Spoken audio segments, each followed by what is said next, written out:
on road on Avon's. You're cooking from the wind in that respect. So we've given you the grid. What did you have done? It's told you the penalty. Round 7 of the Avon Tyres British GT Championship is about to get underway here at Snetterton. The grid is being cleared as these 31 GT cars get ready to do battle down towards the first corner at Riches. 9 rounds of this championship, so as you can see we are approaching the business end, and on pole position it is going to be the TF Sport car of Andrew Jarman, but in the GT4 class that we just saw there as the grid is starting to be cleared, the GT4 class is being led by the 407 Beechstein Aston Martin. They are leading the championship but only starting 4th on the grid in GT4, but they could wrap up the title today. GT3 can't be wrapped up in this first race, but it could be by the end of the day, depending on what happened. There's the pole-sitting GT4 car. It's the Oz Yusuf Izzy Racing entry, and Oz is at the wheel, and Gavin Kershaw will be taking over from him, a local man, and this, of course, the home race for Lotus as well, as the grid is beginning to be cleared. So, tension is beginning to rise, and there is the pole position car, the first pole position of the season for the 27 TF Sport Aston Martin, driven by Andrew Jarman.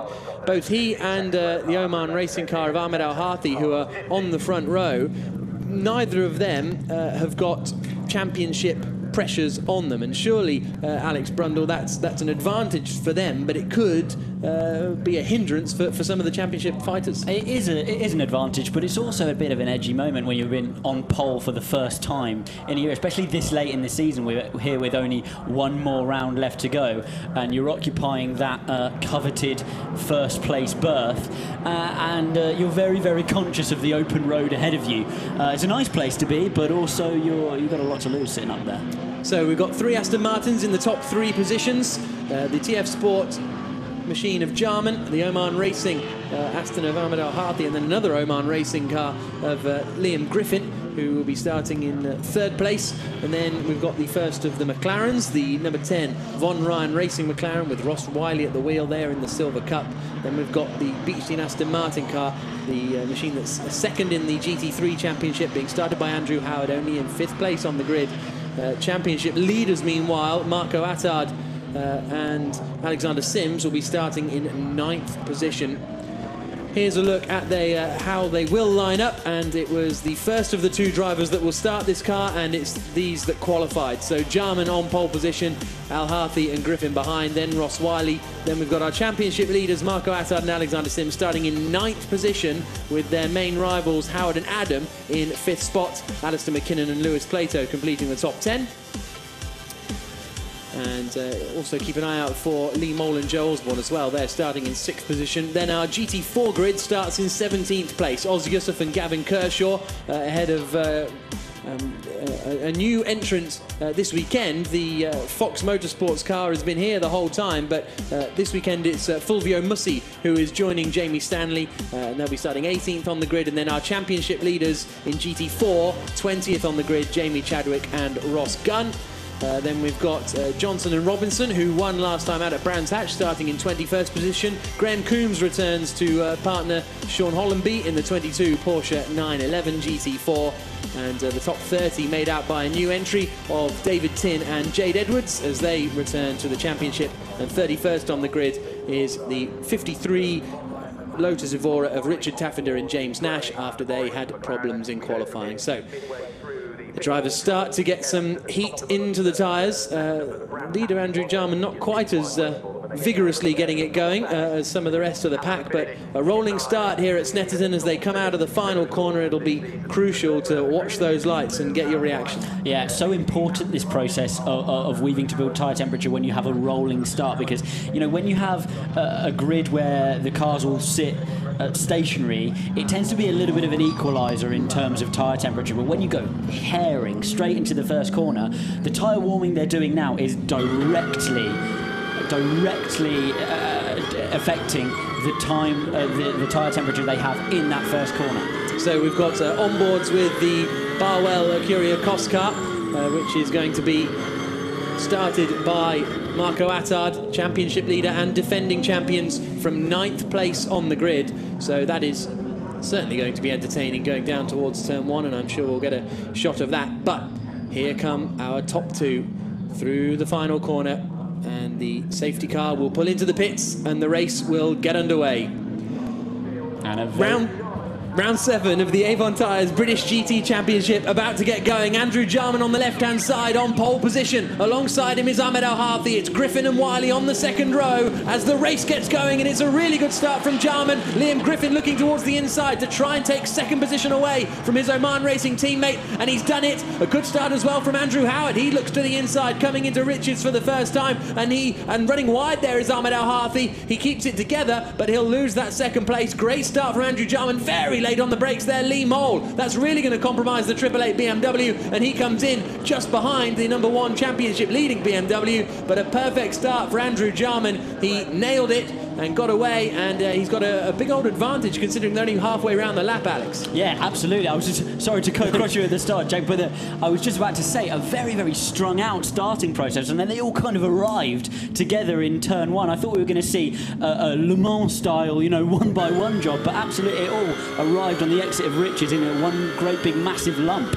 and here we are then through Hamilton into the second part of the lap. Absolutely. So it is Andrew Jarman who has managed to take the lead of the race away then, and Lee Mole has cost himself a couple of positions. He was 6th on the grid, but he's now down behind the 9th place car, so we'll figure out exactly where he is in a couple of moments' time. We've got one car off at the back there, and I think that's the John Minshaw Demon Tweaks BMW that's been pushed out wide and is now in the middle of the GT4 cars, and a front left puncture, I think, for Minshaw. He's well, maybe not. He's certainly struggling to get it turned in. No, it's definitely punctured. It was either punctured as a result or punctured as a cause, but yeah, he'll have to bring that one in and get that sorted out on the left front. Yep, so there are the cars winding their way through. The GT4 leader is still Oz Yusuf. He's managed to hold the lead of GT4. Good start as well there, actually, from Graham Coombs in the Porsche. He's made up quite a few places off the start, but there is the Beechstein Aston Martin coming through the final corner.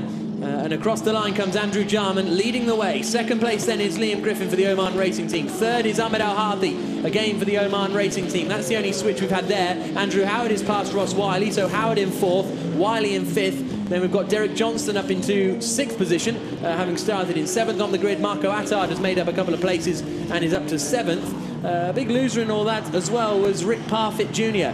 He and Ryan Ratcliffe back together, and he's dropped down from 10th after starting in 7th place on the grid. So not good news for the Ginetta. Yeah, it got a little bit rough, didn't it, in the midfield with that Aston going wide and then rejoining on the exit of Richards. You can see why those GT3 Astons are so easily handled though by the amateur drivers who will have qualified for this race and hence have locked out the front of the grid. They're looking very, very stable through the fast stuff here, and here we have that BMW Z4 coming in for service on that left front puncture. Yeah, so that's not good news for John Minshaw as it goes up on the blocks, and the car that he shares with Phil Keane is going to be sent right to the back of the order. Only an hour race, this one, the shortest races that we have in British GT, started by the amateur guys, and then they come into the pits, and then the order tends to shuffle again in the second half of the race because you get different paced pro drivers behind the wheel as Andrew Jarman comes down into Brundle and Nelson, all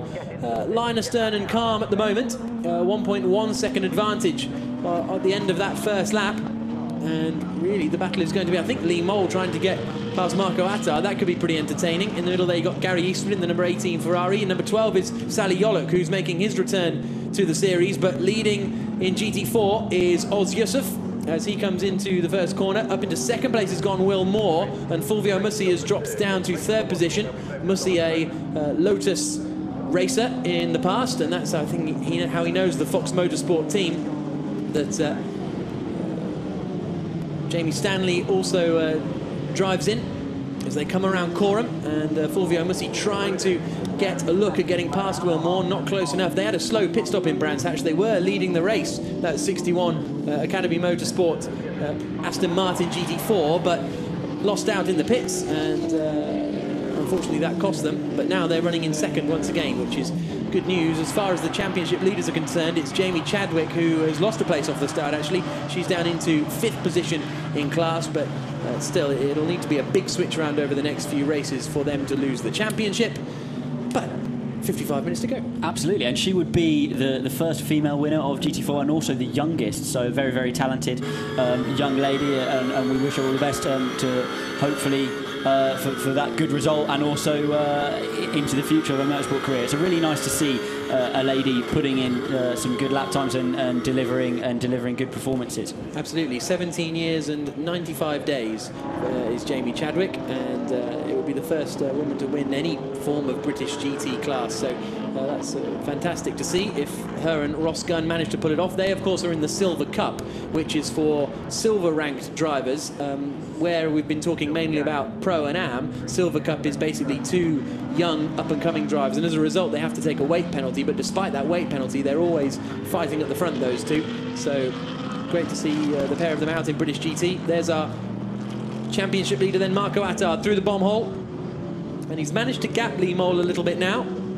0.3 of a second between them as they now come into Coram. Meanwhile, up at the front, Jarman extended his advantage to 1.5 seconds at the end of lap 2. We'll see what it is at the end of lap 3 as he comes rumbling over the start-finish line, past the commentary box now, and it remains 1.6 seconds now, so it's extended ever so slightly.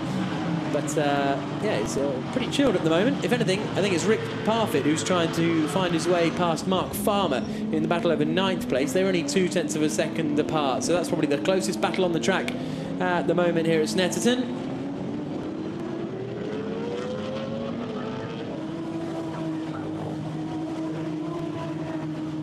Andrew Jarman leading the way, 53 minutes to go. 1.6 seconds clear of Griffin, who is 0.6 of a second clear of Al Harthy, and then we might see Ross Wiley trying to put pressure on. Oh, and there's a bit of bodywork damage there to the back of Gary Eastwood's Ferrari. He must have had contact because he's now back in the pack with the GT4s. So there must have been an incident somewhere out there for the 18 TF Sport, FF Corsa Ferrari. Yeah, that looks like it's potentially been turned around in a hairpin somewhere, doesn't it? And losing a little bit of that bodywork.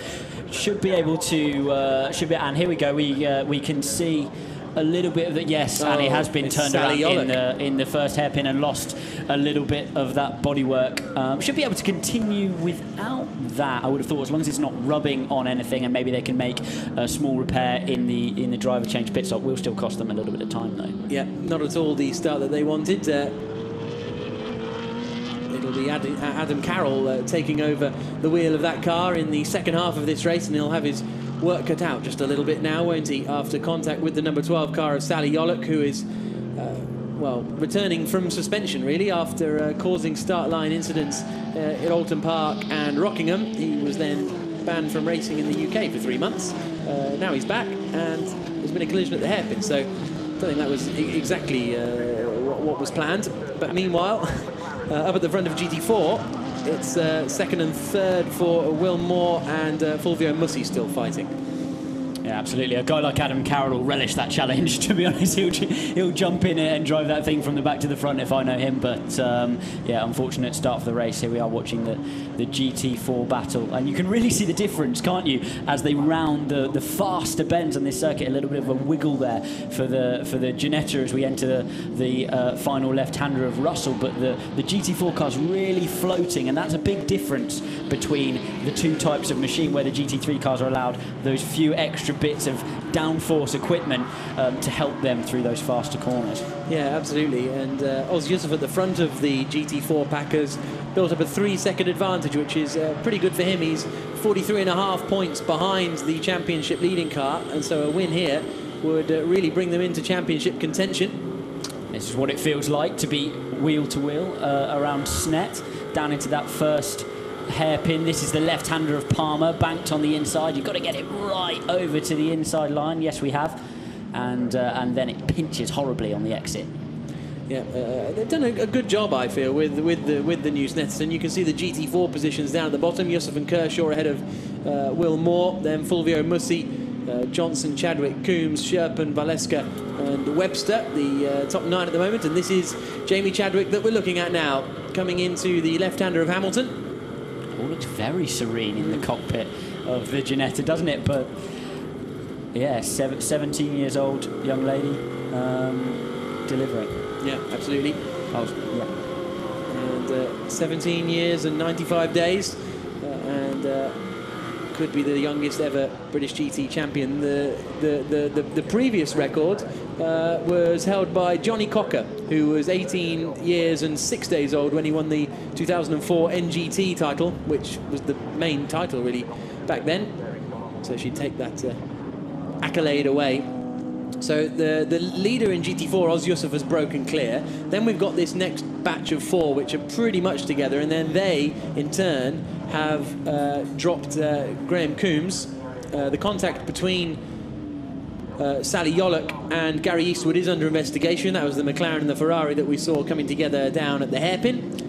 And I would expect to see a penalty, to be honest, laid down at the door, because you know, you can't, especially in an endurance race like that. There's plenty of time to get those moves done. You don't need to do that. No, absolutely. So there's the second place battle still coming through the right-hander, and there is Fulvio Mussi at the wheel of the 48 Fox Motorsports car, attacking the curbs on the way to riches. I hope he's got a good damper engine here. He really wanted a chunk of that second curb, but yeah, it's a good battle now at the front of GT4. Front of GT3 is a little calmer at the moment, and you tend to find this with British GT, is that it kind of brews until you get to the pit stops. Just one thing to note on the pit stops is you have success time in the pits. So for winning the last race in Brands Hatch, Marco Attard and Alexander Sims have got to stay in the pits 15 seconds longer than everyone else. Lee Mole and Joe Osborne 10 seconds longer, and Johnson and Bell 5 seconds longer. So that's not going to play into the hands of Attard and Sims, and may play into that man's hands there. Johnny Adam, his teammate, running 4th at the moment, Andrew Howard. And if you give Johnny Adam a car in 4th place, you're going to be in a strong position come the end of it. Well, absolutely, but you'd say exactly the same thing, or even further, of Alexander Sims. So it looks like we've got a very good race brewing up for us. Looking at Johnny Adam in the pits there, and thinking about how calm this race is at the moment, for sure, the pro drivers have been in the ear of the amateur drivers, telling them, stay calm. We have, you know, I know it's a shorter race. It's only an hour long, but keep it out of trouble. Give me a race car that I can go and attack with at the end of this race. And I think, you know, all credit to the amateur guys out there. We've not seen too much carnage, but has he spoke too soon? Exactly. That's Lee Mole making a move and going past Marco Attard. That was an unusual place, so I presume Marco Attard made a mistake through Hamilton's, because Mole was able to just sort of breeze past on the run down to the hairpin left at Agostini. So that's Mole up into 7th place, Attard dropping down into 8th position. So Lee Mole, who made the mistake on the first lap and cost himself a lot of places, has now managed to get one back and is back up into that 7th place. But it's still Andrew Jarman who is leading the way for the TF Sport Aston Martin team as he comes down into Brundle and Nelson here at Snetterton.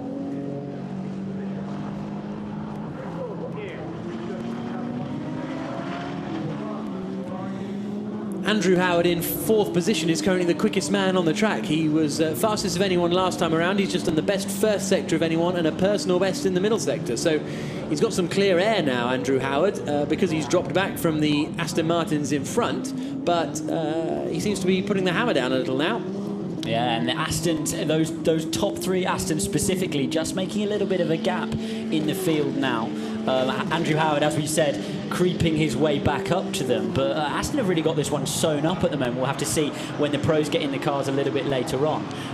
But it all looks very, very under control. We have a spinner on the outside of Riches. That's one of the Lotuses. Yeah, that's Tim Eakin, I think that is, in the 54 Lotus Evora, as they wind around the hairpin. And yeah, I wonder if that is has he got grass on his tyres? I think he has, but he's done well to spin it and get stopped there. Well, if he's broken down, I wouldn't park it there. No. But then again, he could have done so.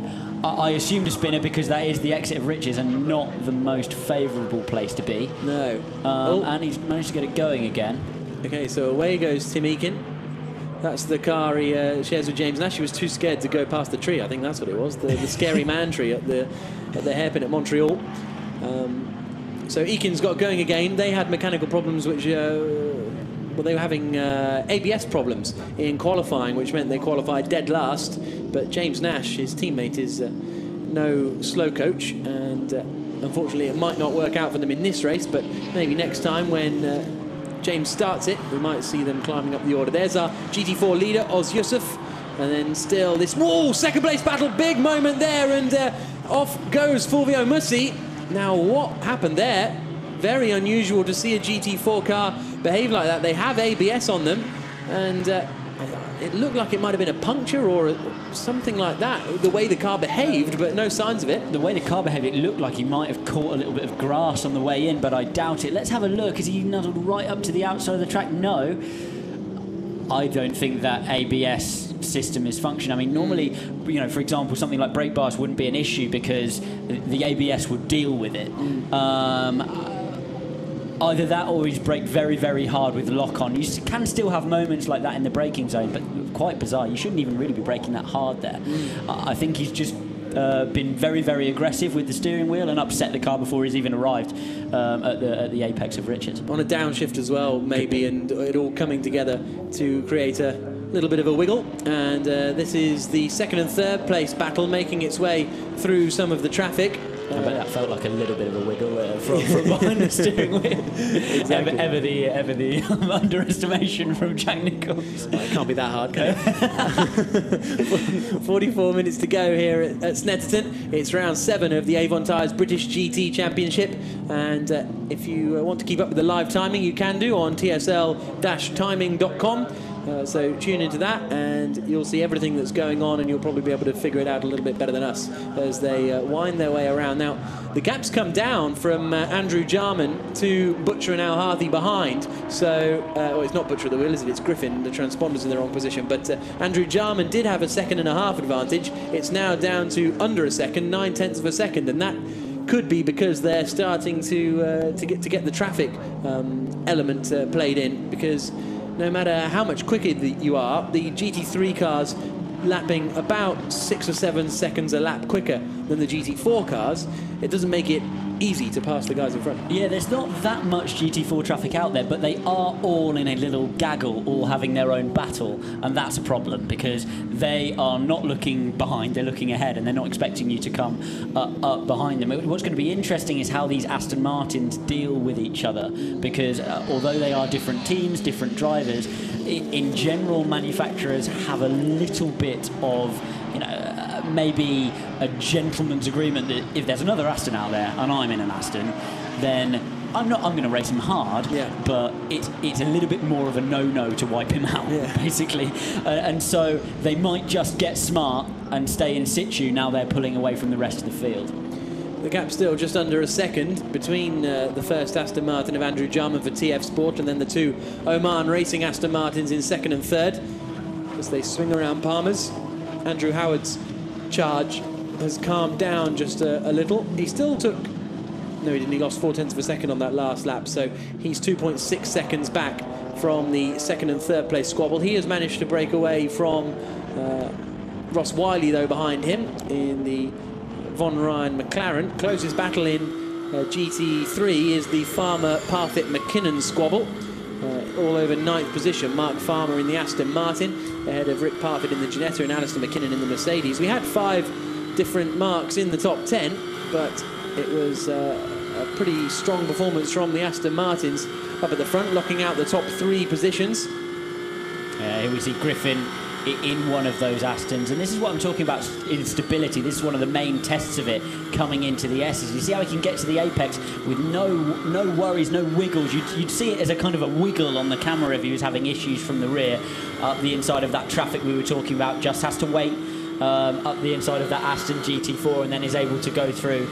And you see that's a little bit of instability there. You see the slight wiggling on the camera, but much, much less than, for example, the McLaren, which you see up front is doing down into the S's as they brake and downshift for that left-hander before they start going right. Yeah, it always seems, I mean, it's a simplified way of looking at it, but the Aston seems like a big, solid machine, whereas the McLaren looks like this tiny little nimble thing that you've really got to balance with. It's the attitude of the car, and you can see almost the compliance from the rear as they go through those long, fast corners. The car's leant over and it's dealing with the load rather than bouncing around all over the racetrack, as the current McLaren doesn't do as badly as the old McLaren used to, which I drove in the ELMS last year. Much improved car, and they've done a lot of work with it. And that is Alistair McKinnon. He's off. So McKinnon was right with Mark Farmer. They were side by side going down into Riches. So you don't really have to be Miss Marple to think that some things happened down there at the first corner. They were all... so Parfitt had got past McKinnon. In fact, they both got past Farmer. So that's what had happened. Farmer had been shuffled down a couple of places. And there you can see Andrew Jarman coming through the right-hander. So here's a look at the replay. Oh, yes, I think Farmer and McKinnon did come together. Not quite sure how, but they've both managed to get going again. As you say, it's not a Poirot job, is it? No. They've Despite your moustache. They've both gone to the... So I shaved this morning, thank you. They've both gone for the first apex of Riches, and neither of them have made it. No, so they've fallen back just a little bit. So we've got less than 40 minutes to go here at Snetterton. It's round 7 of the Avon Tyres British GT Championship. The pit stop window will be opening in about 4.5 minutes' time, and that's when our pro drivers will start to take over. It's Andrew Jarman leading the way for the TF Sport Aston Martin. Championship leader Marco Attard, though, is down in 8th position. Oz Yusuf and Gavin Kershaw are currently leading the GT4 class ahead of Will Moore. We'll be back with more action from Snetterton in just a couple of moments' time as one of the GT4 cars wheels off in the background. See you in a few moments.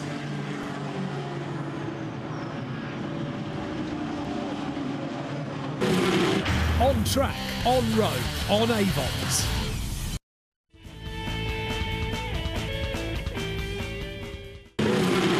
On track, on road, on Avons.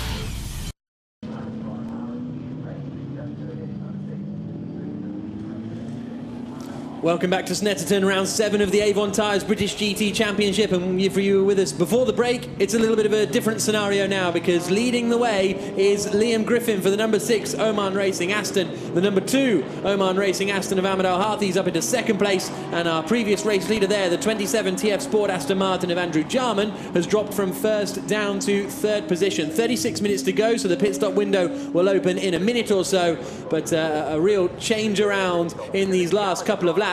And now we're going to see what sort of pace Griffin has up at the front as they continue to carve their way through some of the GT4 traffic. So let's have a look at how this all happened, really. There is Jarman leading the way ahead of Griffin, and someone runs wide up there. We go on board with Griffin in 2nd place. So Griffin now looking around the outside of Coram, very, very risky, but he manages to get through and clear the traffic on the way into Russell. And the secondary move is the Al-Harthi's move is just opportunistic. So Jarman loses out twice there, a little bit napping, I think, caught there by the traffic, and that's what you can do in a sports car race. You have those opportunities. So that's how things have transpired. Griffin leads, Al-Harthi 2nd, and Andrew Jarman in 3rd place, not too far ahead of Andrew Howard now, but they have to stop between 35 and 25 minutes, so the pit stop window is open, and because these are the AM drivers, I'm expecting them to come in ASAP. Yeah, it's not like, there we go. for example, F1, where you're going to try and change your pit stop strategy to put you ahead of, because basically you've got one driver who's going to be clearly faster than the other. You put that guy out for as long as possible, and so expect a busy pit lane. Absolutely. So none of our front runners at the moment are affected by pit stop time penalties. It's 15 seconds for Attard and Sims, 10 for Mole and Osborne, 5 for Johnston and Bell. And so that's going to be all in a spin there for the 49 car of Graham Coombs, the AMD tuning Porsche, the wrong way at the, not Melbourne hairpin, wrong circuit. Adelaide. No, Montreal.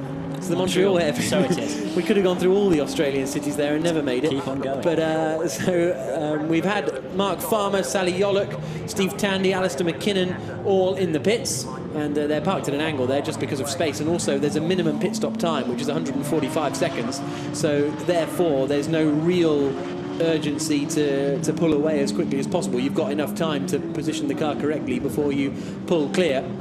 So Griffin leads, Al-Harthi 2nd, Jarman 3rd, then it's Andrew Howard behind him. As they swing down into the left-hander, are we going to see Griffin come in? Yes. Are we going to see Al-Harthi come in? No. So Al-Harthi stays out on the circuit once again. Jarman comes in, Howard comes in, Wiley comes in, Johnston comes in, Oz Yusuf comes in from the lead of GT4. Now, they don't have any time penalties either because they retired from the second race in Brands Hatch. So this is looking very good for the 77 car. Here is 27, which is Jarman. Handing over, no, sorry, that's Butcher, isn't it, in the number 6 car. So Rory Butcher being strapped in and taking over. So I would have thought Al Harfi stayed out for 2 reasons. One, to avoid a busy pit lane, where although we have this system which is good in British GT to try and keep everybody out of each other's way, still it leaves opportunities for errors, mistakes, blah blah. And the other thing is he can see a clear track ahead of him. He's probably got no traffic ahead of him, and they've thought, okay, even a professional driver with a couple of instances of traffic on the outlap following everybody else out is going to lose more time than Al Harfi's going to lose. Is going to be slower than Al Harfi on a completely clear lap. Yeah, absolutely. So, sorry, we're just going side by side on the way out of the pit lane here, and that is, I think, the McLaren alongside the Aston Martin as they come out of the pits, and it's the McLaren that comes out in front then. So Andrew Watson, who's now at the wheel of that McLaren, has managed to leapfrog the 6 Aston Martin and also the 27 TF Sport Aston Martin as well. So that's good work from the Von Ryan Racing team. Andrew Watson out in front. With 32 minutes to go, away goes the Silver Cup car of Beechstein Aston Martin. The Silver Cup for young drivers who don't really fall into the Pro-Am class. So we'll wait for it to all shake out, because I guess the big thing is going to be Al Harfi, Parfit. Well, Parfit's a little bit far back actually. It's really just Ahmed Al Harfi as he comes into the pits now. So in comes Ahmed Al Harfi. Also worth keeping an eye out for how far back Alexander Sims is, because he and Marco Attard had to spend 15 seconds longer in the pits because they won the previous race, and that's Ross Gunn going very slowly, the GT4 championship leader. Let's listen. He's not got much, and I think he might have just turned it off and on again, because that's what cuts our onboard camera power. So thanks for that, Ross. We've lost our camera thanks to you, but hopefully when he turns it back on, we'll be back going. But that is not good news for the championship leaders. He's breaking down, Jack. You're not top of his list right now. But yeah, looking like he's having some kind of mechanical issue, which is unfortunate for him. You might be thinking, how has Watson jumped somebody in the pits? I thought, Jack, you said we have minimum pit stop times. Well, what they've done is been a little bit tighter to the loop time. So yes, they have minimum pit stop times, but it's still a judgment. You still have to time it, get yourself out in the pit lane in the right time, and so it's still a skill for these teams, and the team in the pit lane, as ever, playing a bigger part than they're given credit for. Absolutely. And now we're about to see where the number 2 Oman Racing Aston is going to come out. Big sideways moment there as Andrew Watson comes out of the final corner. Where is the number 2 Aston Martin? That's the big question, though. Is it going to come out in front of all these? Yes, it is. Alex McDowell now is leading the way in the number 2 Oman Racing Aston Martin. It's side by side for second position.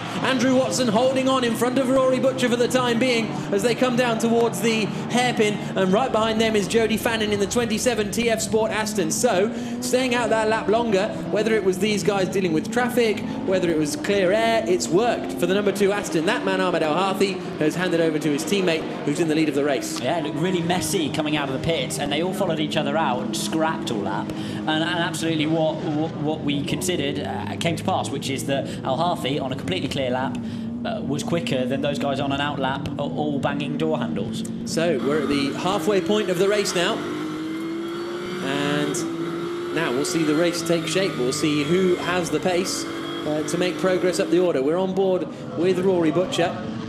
Championship leader Alexander Sims down in 12th position at the moment. That is really not good. That's no points for Alexander Sims if they remain there. And for the double, well, Johnny Adams only down in 7th position after all of that, I think, which is a bit of a surprise. I'm just trying to figure out how they've ended up that far down the order, unless the timings haven't updated since they came around. But they were in 4th place when the Jones brothers haven't pitted yet, so that's 1 position gained.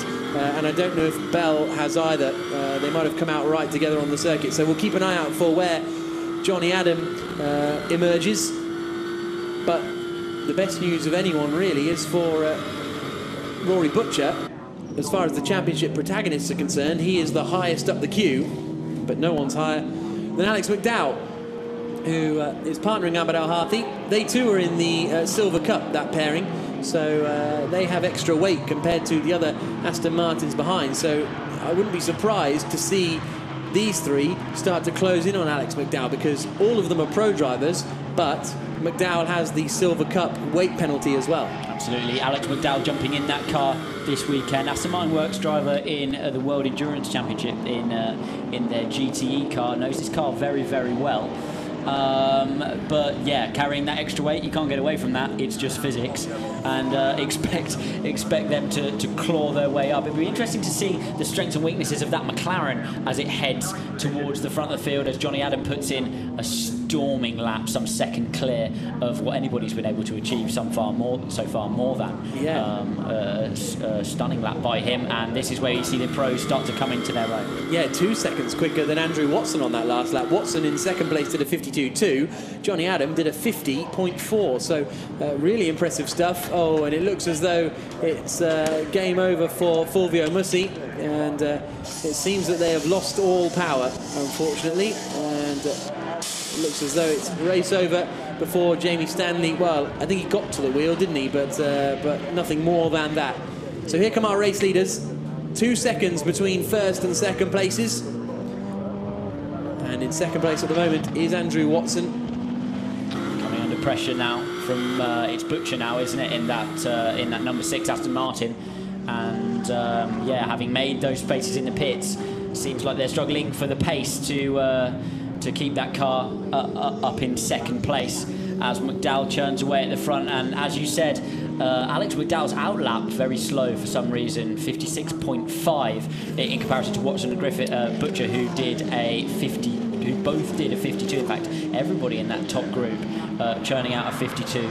So the gap has come down on that last lap by 0.6 of a second. I think the slow time would have been him coming out of the pits because he left it a lap later. But on his first lap out of the pits, McDowell's lead has gone from 2 seconds down to 1.4 seconds. So battle very much on up at the front of the order. And that gap is now visual. You can see Watson now closing in, the concertina effect coming into play as those first few close in on Alex McDowell. And also worth keeping an eye on Johnny Adam, who's 1.2 seconds behind Matt Bell in the 17 FF Corsa Ferrari. And no, sorry, in the 17 TF Sport Aston, my apologies. It's Adam Carroll who's at the wheel of the Ferrari. This is our GT4 leader, Oz Yusuf and Gavin Kershaw. And it's Kershaw now at the wheel in his home race here at Snetterton. As he gets on the brakes into the hairpin, what's his advantage? 8.5 seconds over Dennis Strandberg, who's in second place, and then a newcomer this weekend in the 43 Century Motorsport entry, joining Alexander Sherpin is Frederick Blomstedt, and he is running in third position at the moment, so that's pretty good news for them. With 25 minutes to go, the pressure's starting to build now, I think, on Andrew Watson, because Butcher knows if he gets past, he could go and pass Alec McDowell.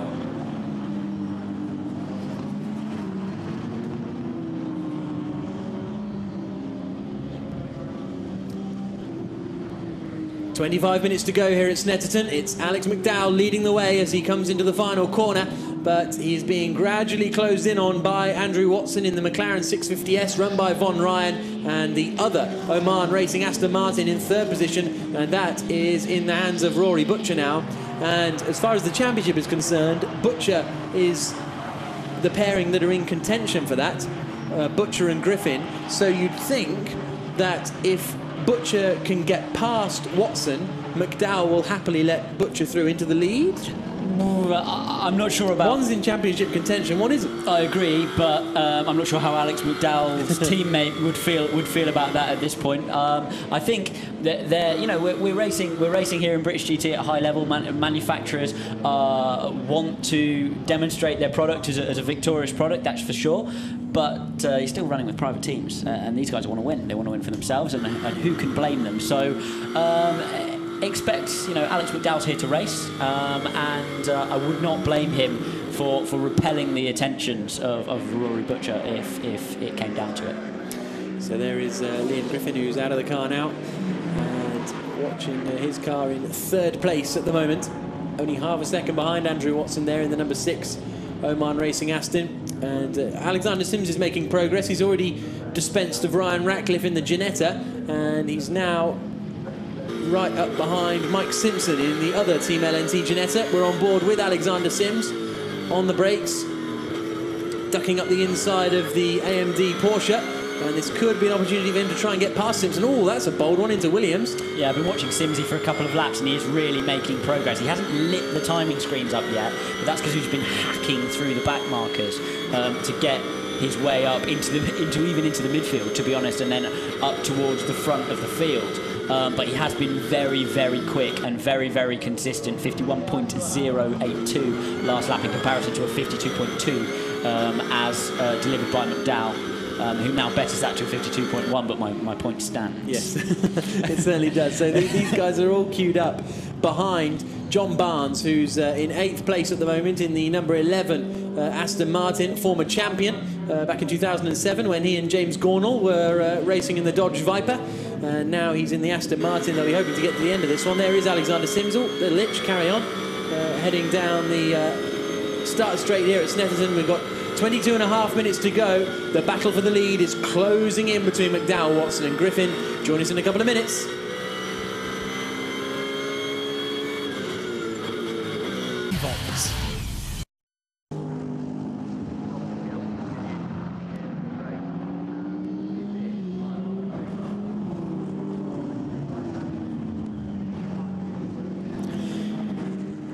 We've had our change for second position here at Snetterton. We've also had a retirement for Ryan Ratcliffe in the number 44 Team LNT Janetta GT3. The car he shares with Rick Parfitt Jr.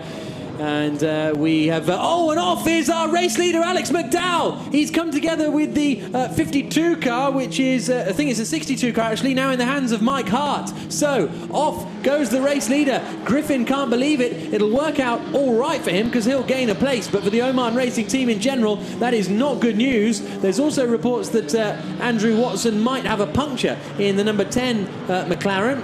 Perhaps a slow puncture that's causing him issues. So, it's all kicking off with less than 19 minutes to go. What have we got here? We've got Jody Fannin doing battle with Matt Bell, and they've got Johnny Adam right up behind them. They're going to go side by side. It's Fannin on the inside line. Matt Bell's going to try and hold it around the outside. That's a little bit too ambitious, and Johnny Adam can't quite get his nose in to make up a place. This is all over third position now, essentially. Well, not essentially, factually, as they come under the brakes into the left-hander at Agostini. So, well, it all kicked off just as you rejoined us. I believe that means that we've got Rory Butcher leading the way, 1.6 seconds clear of Andrew Watson. Then this battle over third position, which is currently being headed by Fannin, ahead of Bell, ahead of Johnny Adam.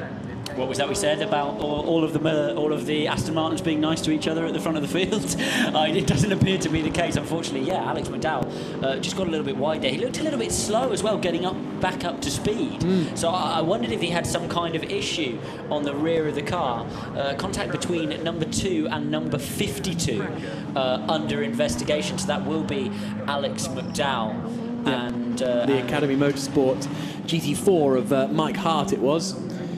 And car 10 is actually under investigation for a possible short pit stop. So actually maybe that's what the news from the pits was, rather than a puncture, was the short pit stop for the number 10 car of Andrew Watson, because they did make up a lot of places in the pits. So I wouldn't be astonished if that was the case. No, you can judge it. You can judge it well is one thing, but they did make up, quite a lot. And he's side by side with Alexander Sims on the outside at the bomb hole with John Barnes. That was always going to be ambitious, and now the fight back comes from Simpson. Simpson decides up the inside at Coram isn't really wise, so backs out of it. So this is our championship leader, Alexander Sims, trying to get him into what will be 8th place now.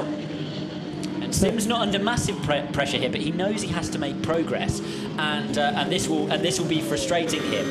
Having said that, still 16 minutes of this race left to go. He doesn't need to put himself on the outside of the bomb hole, and then eventually, he's clearing the traffic, and the move will come to him if he has the pace.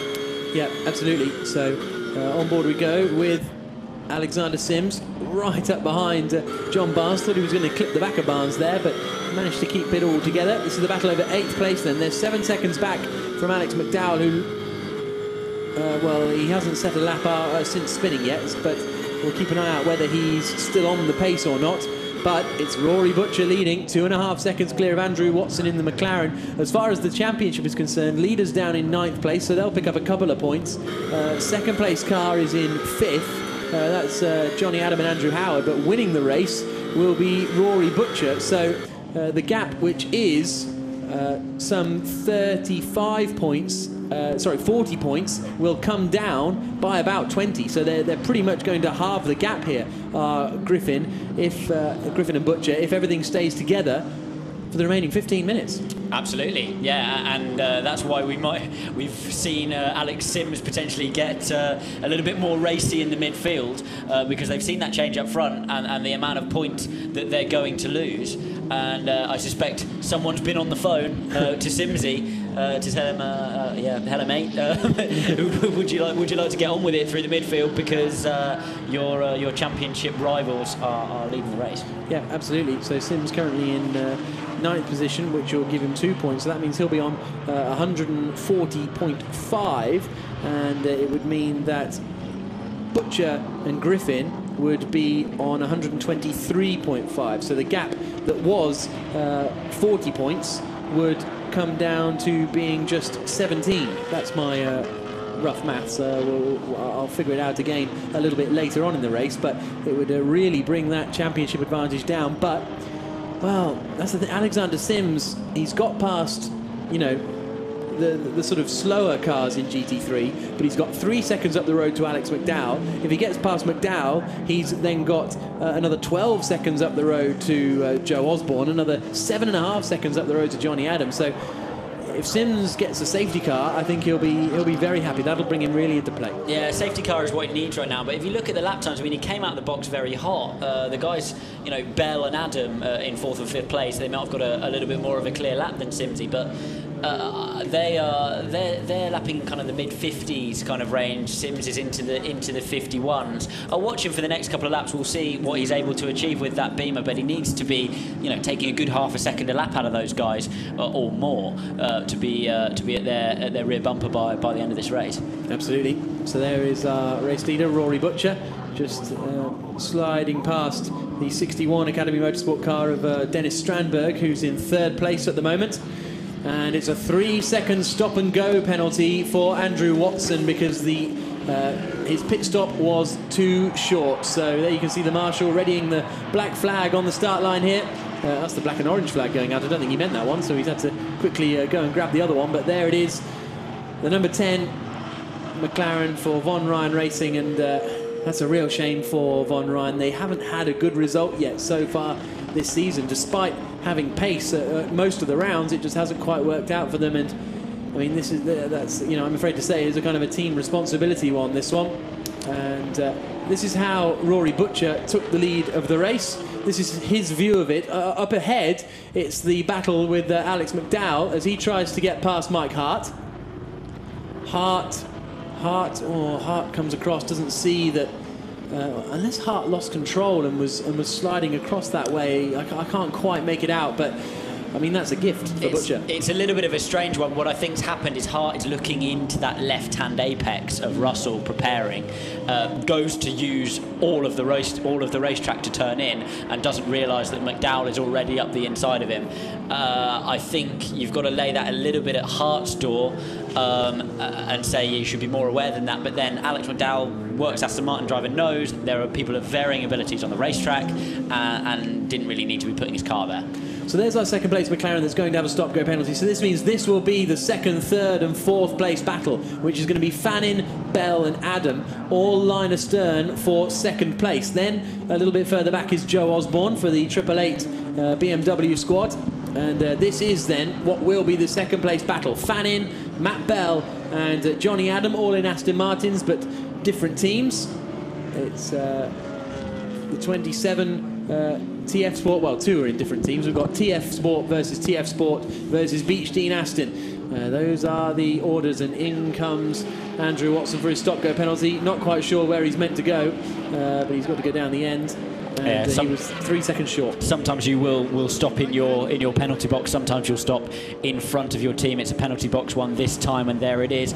You might think 3 seconds, that's a bit random, but he will be made to stop for the period of time he was short on the pit stop, which he did, which is hence the 3. Yeah. So is he going to get out in front of Alexander Sims? Yes, he is, just about. So that's not good news for Sims. Sims doesn't gain as many places as he would want as they come down towards the hairpin. And this will be an interesting battle now between Sims and Watson. for the remainder of this race. Only 10 minutes to go. This race has gone by in a flash, hasn't it?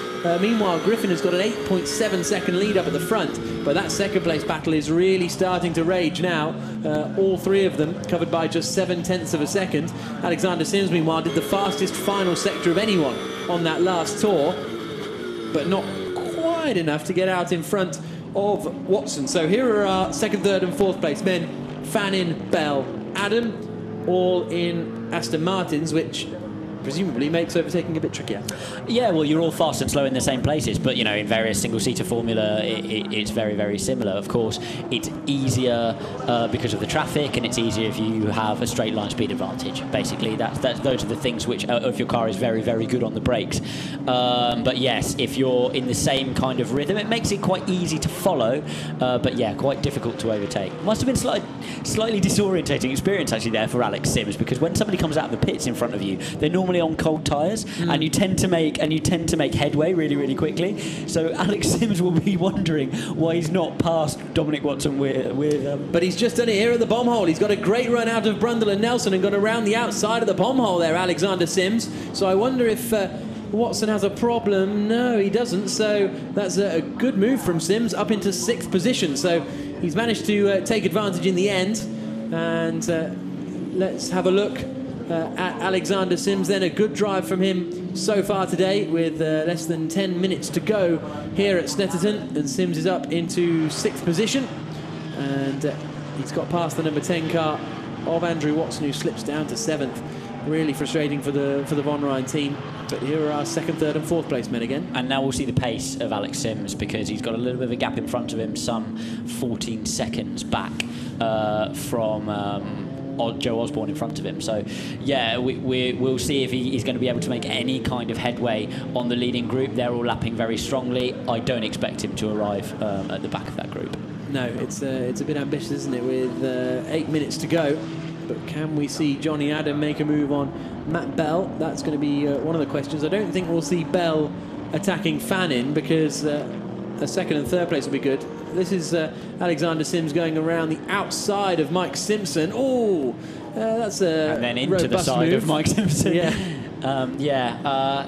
It's always difficult. Again, very, very similar to kind of Alex McDowell's shunt. No, I think Simsy could have expected a little bit of space there, to be honest.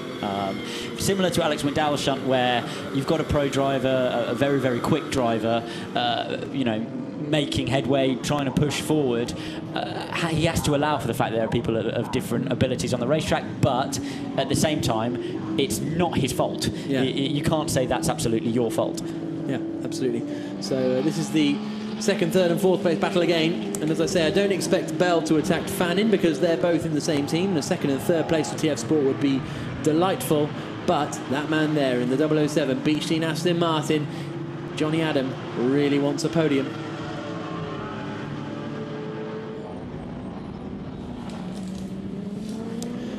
7.5 minutes to go here at Snetterton, round 7 of the Avon Tyres British GT Championship, and it's Rory Butcher leading by now 10 seconds. He's been comfortably one of the quickest men out there, Butcher. Only really Sims is quicker, and he's leading 10 seconds in front of this gaggle, which is Jody Fannin in the car that started on pole position for TF Sport, Matt Bell for TF Sport in 3rd, and then Johnny Adam in the Beach Team Aston Martin in 4th position. About 1.2 seconds coming out of the advantage from Joe Osborne behind. So Osborne's in 5th, closing in about 1.2 seconds a lap on this gang in front. So he may join the party with about 7 minutes to go, potentially, but I think that's ambitious as well. But there is a thumbs up from Marco Attard down there on the bottom right, and he is the man who started that Kyriakos BMW. So here's a look at Sims and Simpson again, and for me, Sims is there, isn't he? Absolutely. Well, the stewards will always look at, you know, as a rule of thumb, how far is he up alongside him, and could, you know, if he looked across, could he see him? Yeah, is basically the story, and here he could have done, and at the apex he could have done. So I think, you know, maybe, you know, he doesn't have to, it's not even a move really for position, but he doesn't have to let him through. He just has to give him space, and that's all that's required. Luckily, no damage to Sims' car. He hasn't even lost that front left dive plane, and is still running a quick enough pace, so no harm done. But those kind of little knocks can end races with punctures and splitters, etc., etc. So it is something that needs to be clamped down on. Absolutely. Car 49 has been given a 5-second penalty for exceeding track limits. That is Sean Hollenby, who's at the wheel of the AMD tuning Porsche, and Hollenby actually has been closed in very rapidly by about 2 seconds a lap by Jade Edwards, who's flying out there. She's taken over from David Tin, who started that car. Edwards returning after missing the last couple of races, and she's now, well, she's 4.1 seconds behind Hollenby, and she's 4.1 seconds behind, and Hollenby's been given a 5-second penalty. So I think Edwards is technically in front of Hollenby at the moment, but that's a little lower down the order, as there is the 407 championship leading GT4 car. The contact between cars 1 and 32 is under investigation. That is Alexander Sims and Mike Simpson, that incident we saw earlier on. There's our race-leading GT4 car by 19 seconds. Oz Yusuf and Gavin Kershaw really hurtling around out here, and they're going to pull themselves into championship contention as they move out of the way of Alexander Sims. But 19 seconds is a big old lead. Yeah, absolutely. And considering there's been there's not really been that much to spread the field like that. That's just been on pure pace, and they've been delivering consistent fast laps all the way through the race. It's really impressive. Some second quicker every single time round than the nearest competitor. So you've got to take your hat off to them. Yeah, absolutely. And it's a black and white flag for car 1 for Alexander Sims. So I think that means it's just a warning. You're not getting a time penalty or anything this time around. Yeah, it's a slap on the wrist in general, but they do, a black and white flag does have an effect. It means that it's like a yellow card in football, basically. If you get another black and white flag, you then will receive some kind of penalty, but yeah, basically a warning of driving standards. Okay, so it looks as though that won't be affecting Alexander Sims then. This is the 43 Century Motorsport Ginetta of Alexander Scherpen and Frederick Blomstedt, who are running in second place, being followed by Dennis Strandberg there in the 61 Academy Motorsport Aston Martin GT4, who's just about to be passed by the GT3 car of Alex McDowell, who's down in 10th position.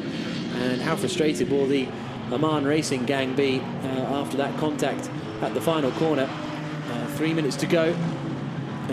They've got some kind of issue now with that car, because they're really not running at the pace that they would expect. So I suspect there was an initial issue. We have an issue there for Mike Simpson, and that's the Ginetta. Oh, there it goes. Goodness me. And in spectacular style, we have lost both of the LNT Ginettas. Mike Simpson will hop out of that one sooner rather than later. Something's made a bid for freedom there. Yeah. Unfortunately, that will be their race over. Yep. So they may still. Where were they running in class? 8th place. Well, no, we've still got a couple of laps to go, haven't we? So I don't think they'll manage to end up being classified. But this is the battle then in these final 2.5 minutes for second position. We've still got 2 British GT races here at Snetterton today. Another one coming up later on here on Motors TV. Round 7 and 8, both live for you. And as they come across the line, this is the battle for second place. The TF Sport car of Jody Fannin ahead of Matt Bell, ahead of the Beechstein Aston Martin of Johnny Adam. And Joe Osborne has been closing in, but he's brought the gap down to 3 seconds, but that's all, as Mike Simpson decides to sort the fire extinguisher himself. And the marshal's there to help out. Doesn't look like kind of smoke, does it? Steam, isn't it? It's some kind of, it's a cooling system issue, but yeah, not oil smoke, as it were. We've had a change for second position in GT4. Dennis Strandberg has managed to make his way past Frederick Blomstedt, and so Blomstedt is dropped to 3rd, and up into 2nd place has gone Dennis Strandberg. So good performance then from them. With 1.5 minutes to go, they're coming across the line, getting out of the way of Ewan Hankey. But here's our race leader, Rory Butcher, for the number 6 Oman Racing Team. And the car that's run by the Motorbase squad, having a very strong drive. 11 seconds clear now of Fannin, Bell and Adam, and in clear air they've been absolutely superb, you have to say. They've been peerless. They've not actually really lit the timing screen up with a sensational lap, but they've been there every tour, you know, up at the front and delivering all the way through the traffic, and critically no mistakes or errors. When they had that squabble a little bit earlier on, Griffin kept his head and brought the car into the pits in the lead. Absolutely. So I think we're just going to get one more lap out of this one, aren't we, as the race leader comes through the final corner. And this is all a little bit wide there from Jody Fannin. I don't think we're going to get any movement in this second place battle, are we? They're all nose to tail, as they have been for most of the race. On to the final lap we go. And it's Rory Butcher leading the way. A little dart out to the inside from Matt Bell, but he's not close enough to make a move on Jody Fannin yet. If things stay how they are, the gap at the top of the championship between Butcher and the championship leaders Sims and Attard will come down to just 23 points, with 62 left on offer in the final two races of the championship. But this is the battle for second place. Into Palmer. Again, not really hooking up the apex there. No, Matt Bell knows he's not close enough really to do anything about Jody Fannin in front of him, but he's just trying to move around in his mirrors, maybe be a little bit annoying. He knows it's the last lap. You know, he knows that Fannin knows it's the last lap. There is always that tiny little bit of kind of extra pressure almost there, and Bell's just trying to play on that and give Fannin something to look at through the middle and final sector of this last tour of the circuit. Yep, absolutely. So through they come, around the right-hander, out onto the Revit straight, or what was the Revit straight, and is now the Wellington straight. No, Bentley straight. Bentley straight. I'm getting all confused today. We had the Melbourne airfields mixed up. Yeah, exactly. So this could be a little bit decisive here, as they come up behind Mike Hart, who was the chap that had the collision with the then race leader Alex McDowell. But here comes our current race leader into the final corner. Rory Butcher and Liam Griffin haven't won a race since the opening round at Oulton Park, but that changes now. They win for the second time this season here at Snetterton. It's victory for Griffin and Butcher, and they haul themselves back into championship contention. The battle for second place is going to be nose to tail across the line, but it's going to be a TF Sport 2-3 for Jody Fannin, followed by Matt Bell. Andrew Howard and Johnny Adam finishing in fourth helps their championship push, not to the same extent of Butcher and Griffin though. Here come our championship leader Alexander Sims. It's going to be 8 points for them for a sixth place finish as Sims comes across the line now, and it was always going to be a tough race for them because of that 15-second pit stop penalty. There's not much you can do in a 1 hour race. Absolutely, and you know, considering where Sims came out of the pits, I think he's done a fine job there to limit the damage. But there always was going to be damage, and it's going to be difficult for them to wrap this championship up now. Oz Yusuf and Gavin Kershaw are there in the 77 Lotus Evora coming through the final corner. It's a home race for Lotus, it's a home race for Gavin Kershaw, and it's going to be victory for them both in the first race of the day in the British GT Championship, and it's going to help them in the championship as well. They were 43.5 points behind our championship leaders, but Gunn and Chadwick are only going to come across the line and finish fifth in class. So Yusuf and Kershaw close in the gap. Here's the battle for second across the line. I think it's going to be Dennis Stramberg just about to hold on from Frederick Blomstedt. And they all come across the line nose to tail with Mike Robinson there as well. Haven't really spoken much about that PMW Expo Racing by Optimum Motorsport entry, but they have managed to come home finishing fourth in class.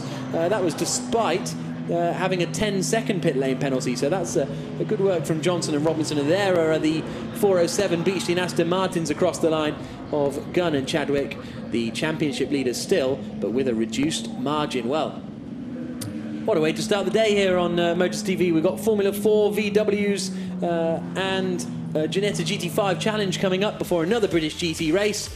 But this is how it finished at the end of round 7. Griffin and Butcher taking the win, 13 seconds clear of Jarman and Fannin in second place, but a 2-3 for TF Sport. They'll be very happy. Andrew Howard and Johnny Adam finishing in 4th place. Championship leader Attard and Sims down in 6th position. Wiley and Watson after their difficult day in 7th. And Sally Yollock and Ewan Hankey picking up their first race finish of the season down in 10th position, and Sally Yollock's first British GT points. So a really strong drive from Griffin and Butcher. What could have been, though, for the number 2 Oman Racing Aston Martin of Alex McDowell. He was leading the way before he was rudely punted off by Mike Hart.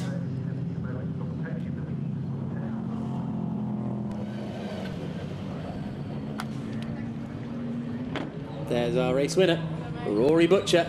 We spoke to him before the race, and we're going to be speaking to him after. Delight all around.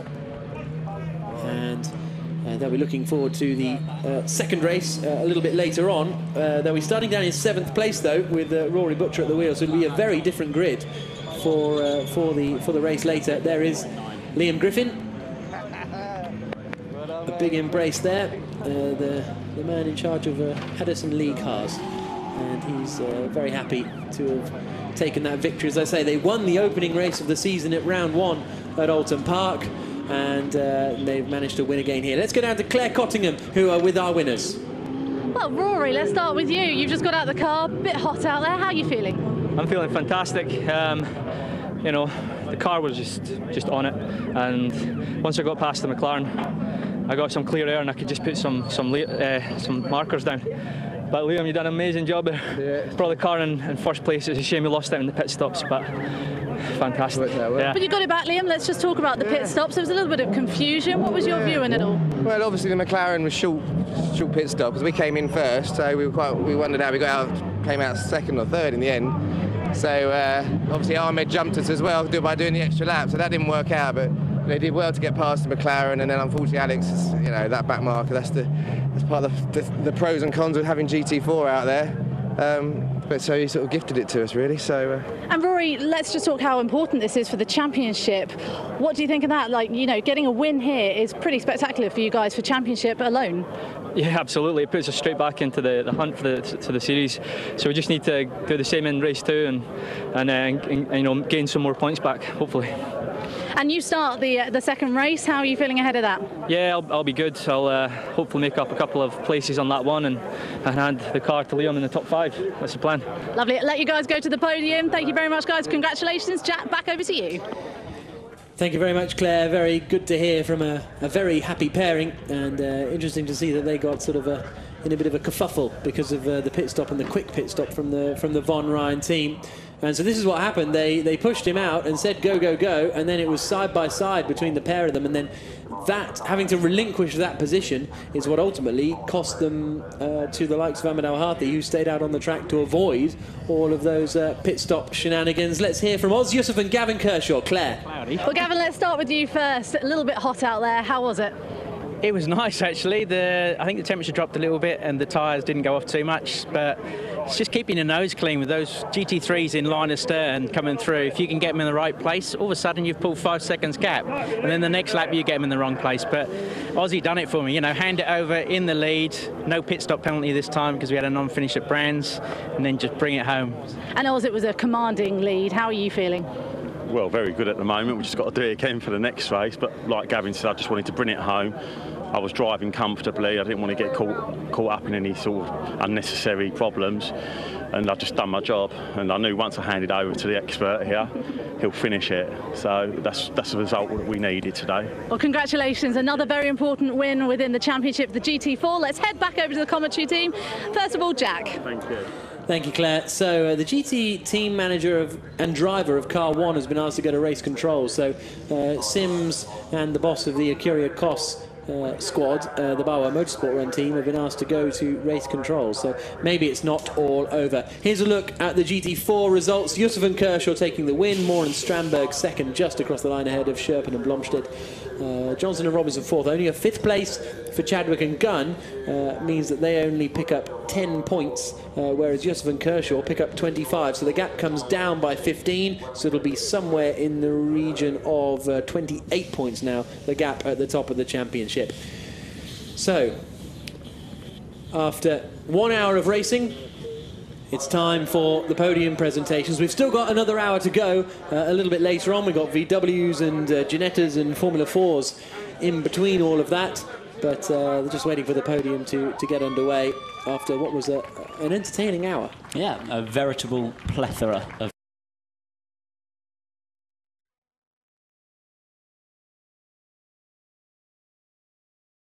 The green flag lap for round 8 of the Avon Tyres British GT Championship gets underway here at Snetterton. My name is Jack Nichols. Alongside me in the commentary box is Alex Brundle. We're going to have 2 formation laps.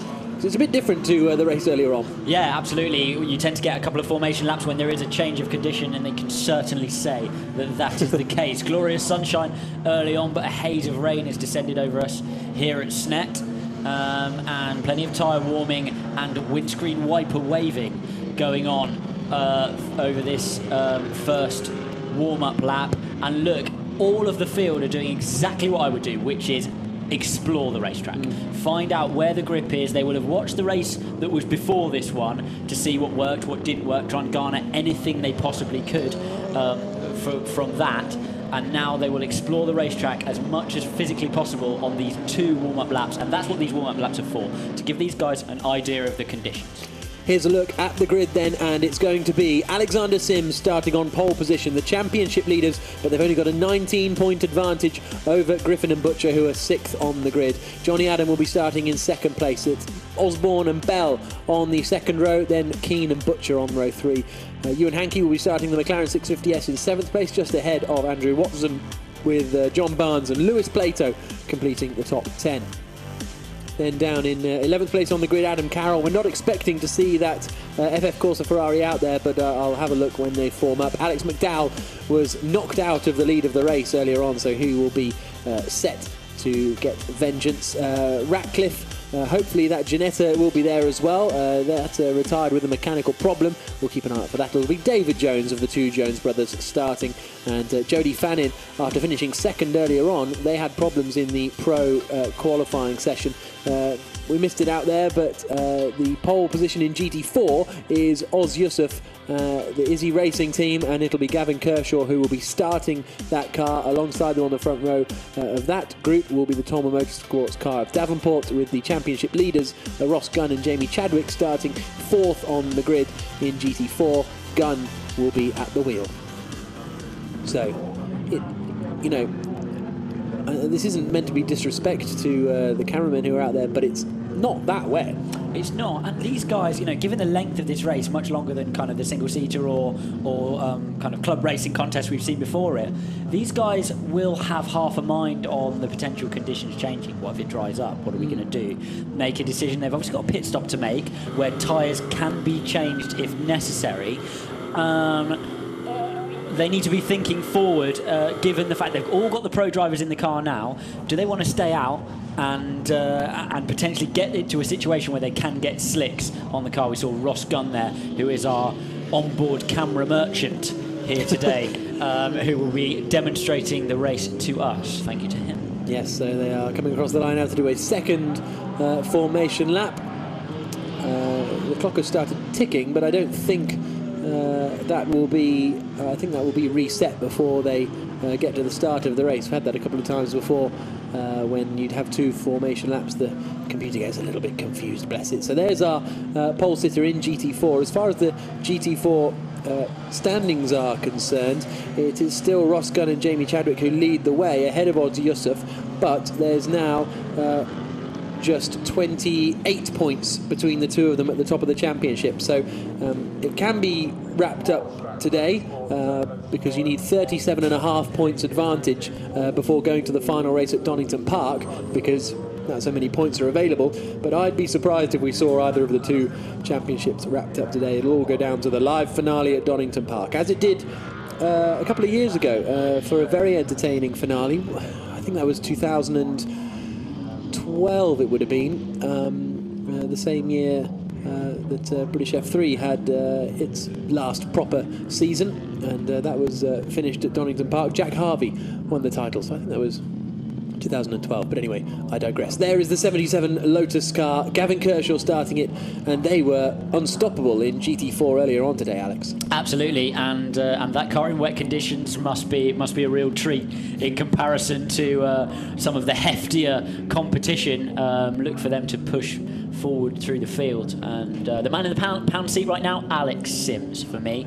He's a rolling start, so double, and we've got a car in the pit lane here. That's the number 49, Sean Hollenby, and apparently he was told to go, but he wouldn't go, so we'll see what happens with that one, whether, because usually a second formation lap isn't taken out of your race time, but you can see that the clock has started ticking, so it may be that it does in fact count. A few new entries then this weekend. Frederick Blomstead is alongside Alexander Sherpen in the 43 Century Motorsport car. We've also got the return of Ryan Ratcliffe alongside Rick Parfitt in the 44 Ginetta, and we've also got Jade Edwards returning alongside a new partner, David Tin, a driver she's been coaching in the Aston Martin GT4 Challenge for the Stratton Motorsport Ultratech team, and they've decided to do a bit of British GT together, and so that's those are the kind of main new entries that we've got this weekend ahead of the final round of the season at Donington Park. Now, this was billed as a double green flag lap, but not a safety car start, and I don't see any reason for a safety car start under the fact, apart from the fact it's a little bit wet. But surely that wouldn't it wouldn't warrant that. So I'm expecting us to get these some 3 minutes that have elapsed now back as we line up for the start of the race. So down towards the final corner they come.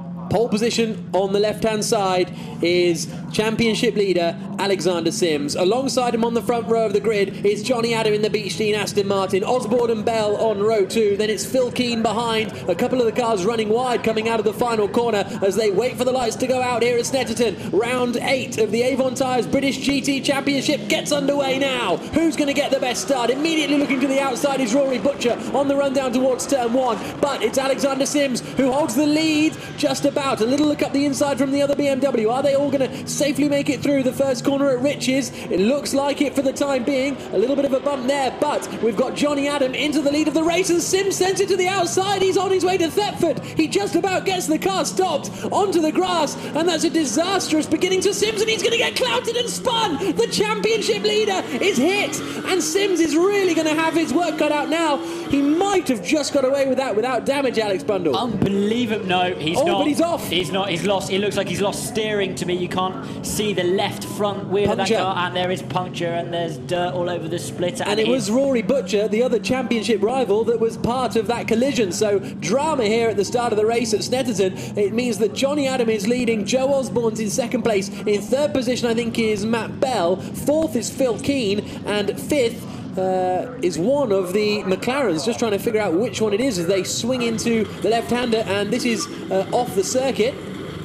Not quite sure who this is on board with at the moment. This is the number 6 Oman racing car of Rory Butcher. So he is the one who hit Alexander Sims, and he's got a front left puncture. Goodness me, what drama here, as there's the number 2 Oman racing car of Alex McDowell trying to make up places, but it's Johnny Adam who leads. The battle's on for second position, but we've lost 2 of our championship contenders, and this is happy news in the nicest possible way for Johnny Adam and Andrew Howard up at the front. Yeah, I'd be really interested to see what happened to Alex Sims. He was very polite with the way he went about the start, very correct, and appeared to just lose out in turn 1. It looked like he had the inside. I didn't see a reason for that. He must have had a moment in the middle of Riches somewhere, then just went so deep into the first hairpin. It was never going to stop. No. And tried to go around the outside, and unfortunately got collected by the field coming through. Andrew Howard has made a serious headway through the middle of the field, and an absolute dream for him, with Johnny Adam leading the pack at the moment, and 2 of their title contenders falling by the wayside. Absolutely. At the moment, the clock hasn't reset, has it? No, the clock hasn't reset, although they have just...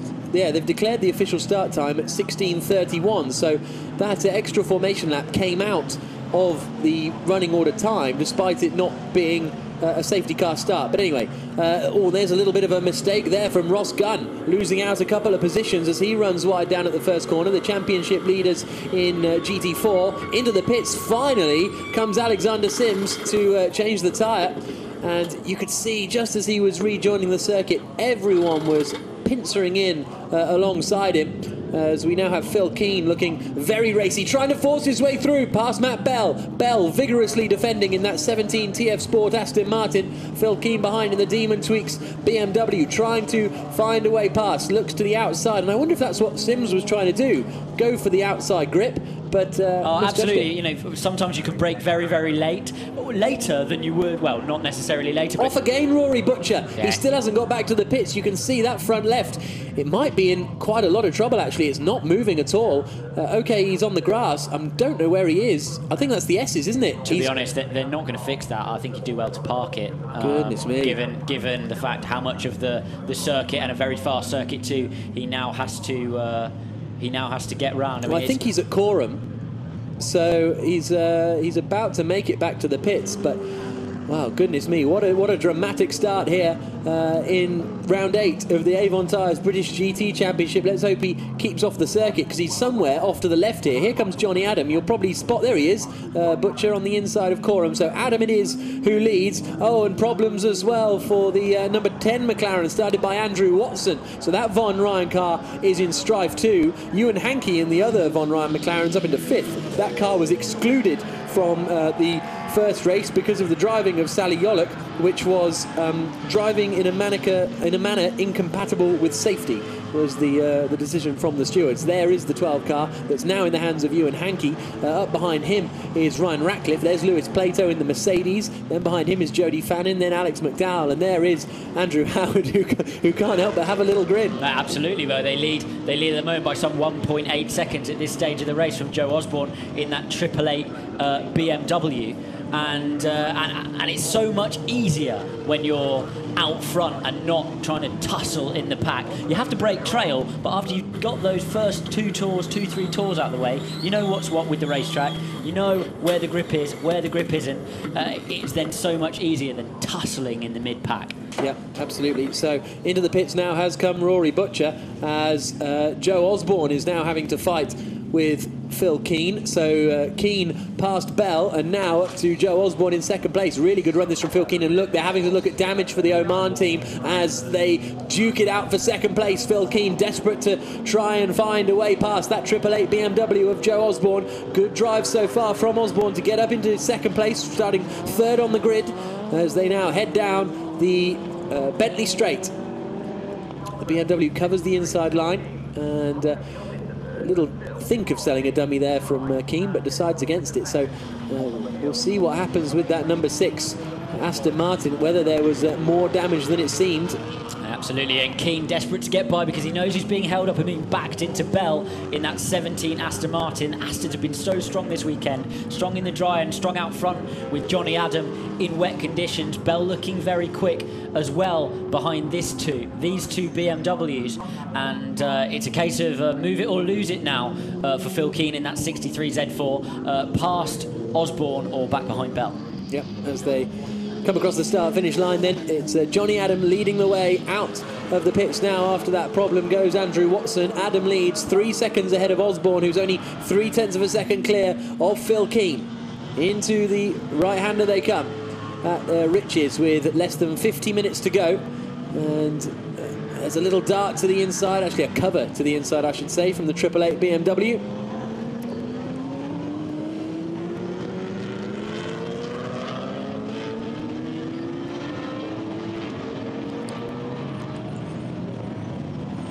This battle for second place continues to rage. Joe Osborne holds that second position at the moment, but Phil Keane was the fastest man on the track. And there's a spin for Mike Hart, the man who collected... Oh, and Alistair McKinnon. So I wonder if those two incidents are related. One's at Coram and one's somewhere else. So that isn't true. Simultaneous spinning in difficult conditions, and this battle rages on then between Keane and Osborne at the front. Was there a little touch there? Don't think so. But he's all over him like a rash, isn't he? Absolutely. Down into Oggies. They're side by side. Oh, he's got a wheel on the grass there. No, he's tried to get the cutback. Cuts across the grass on the inside line. What a move from Phil Keane. He's through, up into second place. Really impressive stuff from Keane. And he needs to be careful, does Joe Osborne, because Matt Bell is following too. But he's not going to like that, Osborne. He's going to fight back, surely, on the run down to Brundle and Nelson. The Demon Tweaks BMW in front at the moment, in that second position. And there will be grip round the outside of the S's if he can get up the inside of the second part. No. It's not going to happen for him, and now he's under pressure from Bell. Absolutely, goodness me, what a race this is turning into. And John Barnes is joining the party as well, former GT champion in 2007, I think it was, in the Dodge Viper. And he's now in the number 11, 22 GT Racing Aston Martin. And yeah, nerves from Liam Hall, I think. I don't blame him. It's been quite hairy out there. It's been much less polite than the first race. Put the AMs out first, everything's fine. Put the pros out first, bodywork everywhere. Absolutely. So 48 minutes to go, and Johnny Adam has a 4.6 second advantage then over Phil Keane at the front of the order. Then it's Osborne in third, Bell, Barnes, Hankey the top six. Ratcliffe still going in seventh place. Lewis Plato will have lost a lot of time with that problem. Or spin, I should say. Ooh, Barnes late on the brakes. He's heading off on the deep line as well. I've just been corrected that that's not actually the Thetford direction. I should have said Wyndham. But this is the leader of GT4 now, Luke Davenport, who's managed to get in front of Gavin Kershaw. This is the car that won at Brands Hatch. And they're 4 seconds ahead of Gavin Kershaw. That is very impressive. We go on board with Luke Davenport. Out onto the centre straight. Yeah, absolutely. You can see the rain streaming off his windscreen now, coming over to the left-hand side to get ready to enter Rich's now. Let's see if he goes a little bit wider than usual. That's to stay off that rubber, and much wider than usual through the second part of Rich's, chasing the rear out wide. Now this is where it's really, really slippery. Caught Alex Sims out earlier on. Cut a little bit further away from the apex. Must be that very tight inside line, and now he's cutting back for traction, really struggling under traction out of that exit of that first hairpin. You see him just missing those apex points by a little bit, and that's to use all the gristle and grit and rubbish on the outside of the racetrack to give him extra grip. It's the nicest line out there at the moment, and the choices are not good. See him breaking off line down into this second hairpin here. The car seems to be moving so much underneath him, and obviously it will because it's raining. But and we can't even feel it. Yeah. You can when you can see the car moving visibly like that, the sensation inside can be, if you're not used to it, very, very unsettling indeed. Hamilton always double slippery in the wet. Oggies need an outside line, takes it again. And traction is obviously really, really difficult for him, having to wait a long time on the throttle out onto the Bentley straight. Absolutely. Meanwhile, the battles are going on between Gavin Kershaw, who's just lost out to Jamie Stanley. So Jamie Stanley in the Fox Motorsports Ginetta is up into second place in GT4. And that means that Kershaw drops down to third, and he's now under pressure from the 41 car of Rob Garofal, the University of Bolton entered car that he shares with Anna Valeska. But there's our GT4 leader. Great racing from Luke Davenport. Then it's this second place battle, which isn't a battle anymore because Jamie Stanley's taken it. Then it's Kershaw.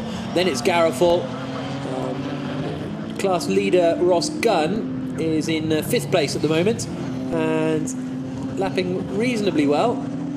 And this is now Alexander Sims on his comeback drive, about to pass Ross Gunn for position. I tell you what, they've lost a lap, but they did a storming job repairing that in that amount of time. There must not have been too much structural damage to the car beyond that tyre, which needed to be replaced. But they've got him out, and if there's a safety car, they might be getting back in the hunt. Yeah, I'm not sure they have actually lost a lap yet, because very close to, but not quite. You're exactly. Correct. They're just coming across the line now, so they are.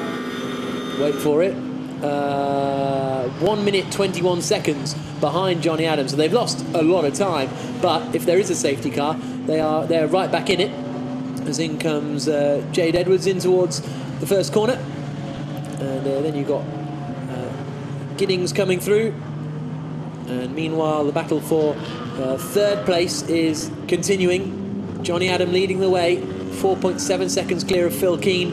Here we've got Joe Osborne in third position. just less than 2 seconds behind Phil Keane, but under a lot of pressure from Bell and Barnes behind. Ewan Hankey not able to quite keep the pace of this gang, and he's dropped 6 seconds off. And then we've got Ratcliffe in 7th, Fannin McDowell-Jones the top 10. Absolutely. This whole field struggling for traction, still a grip. Very, very difficult conditions, and it's really interesting to see these drivers working on their line lap on lap, breaking a little bit offline here, changing their exit route from a certain corner just to avoid a very nasty bit of rubber and moisture. They're working hard out there. They're earning the money today. Yeah, they certainly are. And especially these guys, the pros, because they are literally earning their money as they come into Williams, and Gavin Kershaw going a little wider than Rob Garofal. And in the end, it sort of stays the same between them with 43 minutes to go. As I say, this is the battle over... well, here's a look at Alexander's. This is where it all went wrong for Sims then. Yeah, he went very, very deep down that outside line. He was obviously the first man to discover the fact. And then as he rejoins... Yeah, absolutely. As he rejoins, just gets clouted. Unfortunately for him, there was a little bit of contact just inside him with that number 6 Aston, which didn't help.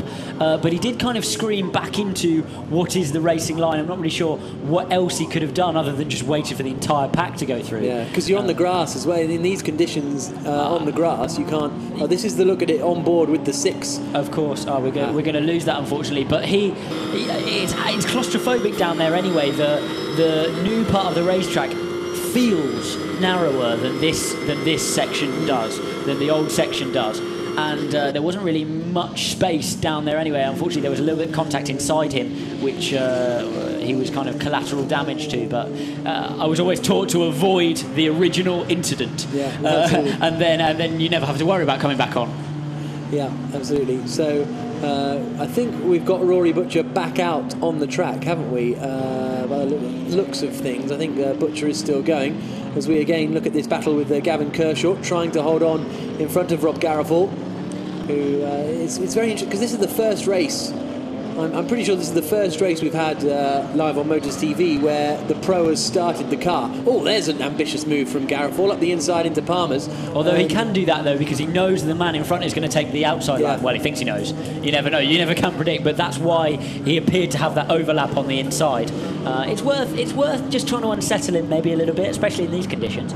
Absolutely, but I think this is the first race that we've had the pros start, and so it's very interesting to see cars that you sometimes wouldn't necessarily see this high up the order, and Rob Garofal's a good example of that as he goes up the inside of Gavin Kershaw. Can he keep it stopped? Yes, he can, just about, and he's been joined here by James Nash as well in that 53 car, so good work from James Nash in the car he shares with Tim Eakin. And, he's going to get both of them here, is he, Nash? Looks to the inside, coming up to Williams. Very good driving from James Nash. And he goes through into 3rd in class. Garofal's going to try and fight back, though, on the exit. They go side by side down towards the S's, or what was the S's is now Brundle and Nelson. Garofal could do with his lights on as he looks to the inside, but James Nash has got that move done. He certainly could. I mean, I'm surprised that the clerk of the course or the stewards have not picked him up on that. Normally there would be a communication to him, but yeah, James Nash finding a lot of traction up the inside of Oggies and making that move. One time very good Formula Ford racer, one-time BTCC racer, so he's used to the close combat and demonstrating it there.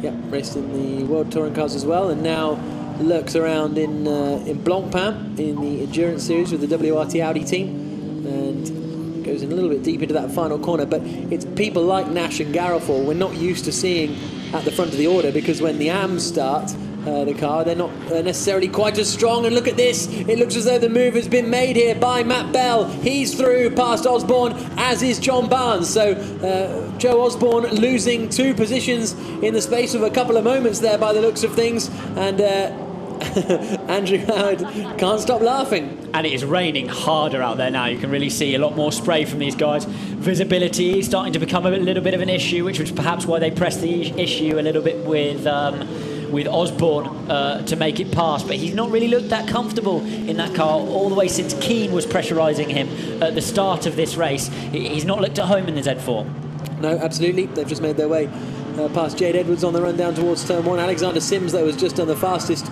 first sector of anyone, despite that heavy rainfall that's coming. But He's down in 12th position. Oh, very... I always get caught out by that in wet races. You think, oh, they're going deep, but then here's what happened here. Joe Osborne. So I think he'd already been passed, hadn't he? He'd already been passed by Matt Bell at that point. Yeah, so he's lost out, been unsettled, had to go wide, and then Barnes has managed to get up the inside of him. Offline under traction, you find a little bit more grip in these conditions, and that's why the cutback is so effective. The gap up at the front came down by half a second on that last lap. Phil King closing in half a second over Johnny Adam, and Lee Mole saying, look, you're on telly. I think the kids are more interested in seeing how the 888 BMW is getting on, and the answer is down to 5th place now after losing out to Barnes and Bell. So what a frantic opening to the race we've had. Join us after the break for the rest of the action.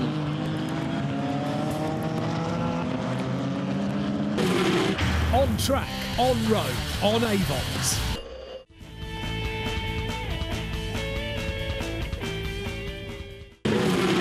On track, on road, on Avons.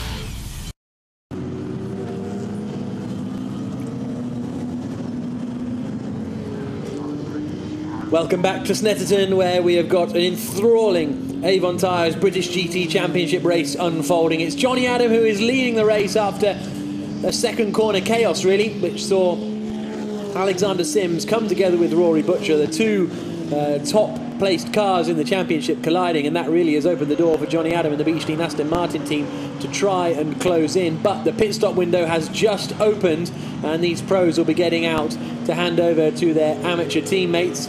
And, well, I don't expect that to happen, though, for a good 10 minutes, Alex Brundle, because that's when it closes. 25 minutes to go. Yeah, with conditions like this, it becomes even more important to keep your pro driver out there as long as possible, churning good laps, keeping the car out of trouble.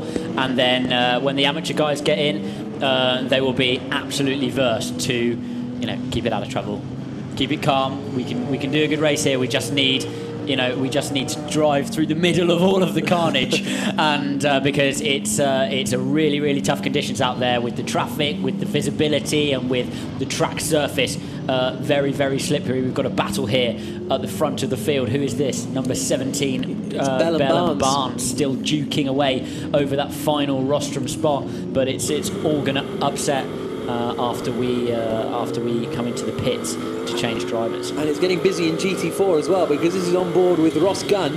He's up behind Gavin Kershaw. Now, Kershaw started on pole positioning class, Gunn started 4th, and they're now running in 5th and 6th respectively as they come into the right-hander. You can see how much curb Gunn's taking. That's kind of a normal dry line as Kershaw hangs around on the outside of the circuit a little bit more, but the battle... Oh, that's a Mercedes. Sorry, a McLaren. That's Watson coming up the inside there. Actually, I think it might have been you and Hankey. But anyway, point being, these two are first and second in the championship. So as long as the Beach Team car can sort of stick with the Lotus, that'll be good enough, I think, for now. Yeah, and that's a really interesting picture there. That's how aware you have to be. Yeah. When you know you're driving, you're trying to hang on to your Lotus whatever GT4 car you're in, and it's quick enough as it is, and you have to be aware of those faster cars coming through on the inside in slippery conditions, and then account for their potential mistake as well as your potential mistake, all while hustling on the limit of grip. It's tough old stuff, you know. Yeah, no, I can imagine. Well, I can't imagine, really. As we have 33 minutes to go. Johnny Adam leading, and he's starting to extend his advantage as well. As far as time penalties are concerned for the pit stops, it's not really going to affect anyone, actually. I mean, Matt Bell, who's in 3rd place, will have to take a 5-second penalty, and that's it. The others really don't come into play, because the 6 car that won earlier on is down in 28th position and 2 laps down, and so it's going to be very interesting to see what Rory Butcher can do from there. And also 10 place time penalty for Jody Fannin, but he is now in 8th place after he came together with the 10 car of Andrew Watson. So we've got Alex McDowell, the first man into the pits, to hand over to Ahmed Al-Hati. And Alex Sims at the back of the field, redefining ballistic at the moment. Yeah. Got caught out early on. Had pretty heavy contact, to be honest, on the first lap. They did an excellent job repairing the car, and he's out there setting laps a good well, a second clear of most of the field anyway in these wet conditions, but to no avail, to be honest, because he's still, you know, some 15 seconds behind even the back of the top 10. Yeah, really unfortunate for our championship leader. Absolutely. He's 1 minute 18 seconds off Johnny Adam in front, so he's closed the gap down by 4 or 5 seconds. We're on board with him now.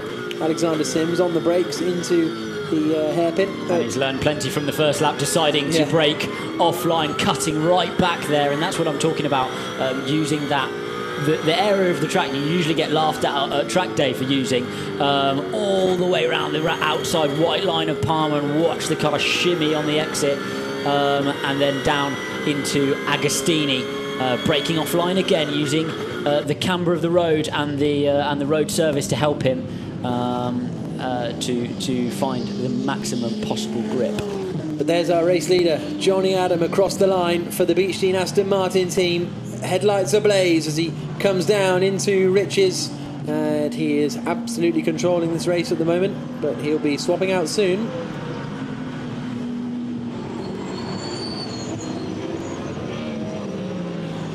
We've had quite a few of the GT4 cars come in. Jake Giddings has come in, Jade Edwards, Stefan Hodgetts and Sean Hollenby to hand over to their partners. It's a really difficult job for the teams, you know, because what they're trying to do now is calculate how many laps they can leave their pro driver out for, but the conditions are changing all the time, so the length of the lap is ever changing, and if you get caught out by staying out there after the pit lane's closed, obviously there's a very, very big penalty on board with Alex Sims. Let's watch him working behind the wheel. Ooh, plenty of opposite lock going on there, but actually looking remarkably calm through Coram, using the downforce and riding the front end all the way through there, and now turning into the left of Russell. Plenty of understeer for him, and nice and stable on exit, looking very, very calm despite the inclement weather conditions for Alex Sims as he pursues another lap on board. Quickest part of the circuit now, down into Riches, a little bit oversteery on the way in, and now wait, and again a little bit oversteery as he crossed the line on the way out. Not as oversteery though as Phil Keno. I think might have had a bit of an off there. A little bit of a shimmy. Let's see if he's lost that spot to Bell. I don't think he has. No, but he's lost quite a bit of time. He did have 3.3 seconds back to them, and it's now 0.0 seconds as they loop around Brundle, then into Nelson. So these conditions catching out even the pro drivers. David Jones has come in to hand over to Godfrey Jones, and there's some rear wing adjustments going on at the back of the Gavin Kershaw Oz-Yusuf Lotus. Yeah, I expected that car to make more progress, honestly, and that might be a reason why. Into the barriers, and that is Will Moore, who's gone off at Coram, and he's gone off very early at Coram, hasn't he? But that could bring out a safety car, so if you're out there, do you gamble and bring your driver in now? None of these guys are, but that's a pretty heavy into the barriers there for Will Moore by the looks of things. That smacks of one which started in the bum hole to me, and ended in Coram after a reasonably long battle. But yeah, it's a no-brainer now. If you are in the safety car, if you are in the pit stop window, and there is a view to a potential safety car, you bring your man in. Absolutely. Yellow flags at turn 11 is the only news so far. Just going to check it was. Yes, it was Dennis Strandberg who started that car, and he had handed over to Will Moore. So that's the car that is out of the race. And here's a look at the replay. And up at the top, he's already backwards. He's already backwards. He's lost that in Bumhole, and then arrived in Coram as the destination of choice for that particular accident. He's just got itself a little bit wide up at the top of the bomb hole, unfortunately, and yeah, not much to slow down after that. No, absolutely not. Not on this wet grass. So into the pits now comes Alexander Sims then to hand over. I wonder if they have decided to play the gamble. Sims gets out, hands over to Marco Attard. I mean, realistically, the pit stop window's wearing on anyway. Yeah. It's the moment, isn't it? Now is the moment, unless you really, you want to be adverse and take a gamble in the other direction. Yeah. There's Jamie Chadwick getting into the Beechstein GT4, slides it a bit closer, as you would when you take over the car from someone else. Yeah, in most of these GT cars, either the steering wheel and the pedals move, or the seat moves, and you can pretty much choose which. The Mercs actually have a spring-loaded system on the pedals. Really? It's easy to wipe out both of your shins on it, as I did in the middle of the Spa 24 hours once, which bruised for about 2 months. But yeah, but there's plenty of options. Obviously, they have to get people of all shapes and sizes in and out very quickly, as demonstrated. So here comes Johnny Adam, race leader, into the pits to hand over to Andrew Howard. In clambers Howard. We've also got Phil Keane in to hand over to John Minshaw. We've got everyone in really now because it is the end of the pit stop window in 1 minute and 3 seconds. Still no sign of any safety car, so that's good news if we can keep racing going. Clearing out the grass at the front from Phil Keane's little excursion. And this is the 27 car of Jody Fannin, who is now handed over to Andrew Jarman as they push the Beach Scene Aston back into the pit lane. And away goes Andrew Howard then to rejoin the race in theory, as then out goes the Demon Tweaks BMW. So across the line then comes Andrew Howard, and he has emerged in the lead of this one as the rain continues to come down here at Snetterton. And how many butterflies are there in the stomach of Andrew Howard with a championship potentially on the line? You know, most of the, or Alex Sims having difficulties at the start, opportunities to score the big points here today in clement weather conditions, and you are leading the race. So good luck, and see you at the end, with all 4 wheels still attached, we hope. Absolutely. So the cars making their way out of the pit lane now. There's the 17 car, the TF Sport machine, which is now has been taken over by from Matt Bell by Derek Johnson.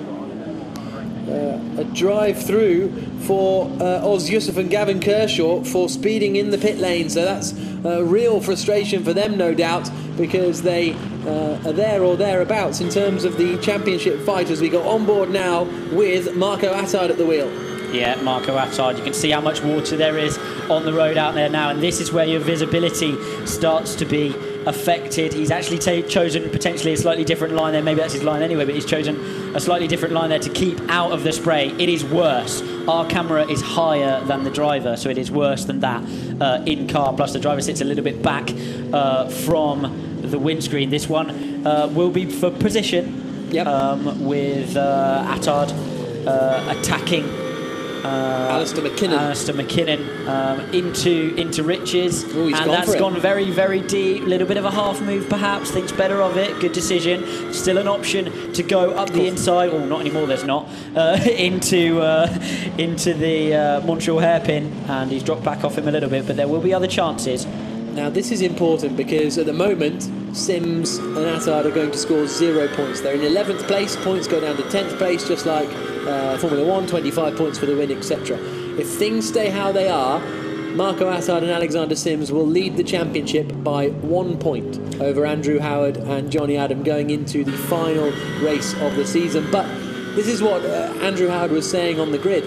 They'll be 1 point behind, but if they win, they'll have a 15-second pit stop time penalty. And obviously, you'd rather have the points on the win, but the way it balances out is very interesting, as there is Oz Yusuf serving the drive-through penalty. Don't know if that was pit in or pit out that he was caught speeding, but the net result is the same. I think likely to be pit in. It's quite a short run into the pit lane here at Snet. You come straight off the track and straight in the pit lane, and it's actually very difficult when you have a race like this to get the car slowed down from racing speed. You can't really brake on the racetrack, especially if you're running with other cars. Someone clean into the back of you, so you're not left many options regarding braking distance as you head into the pits, and that's probably why that mistake was made.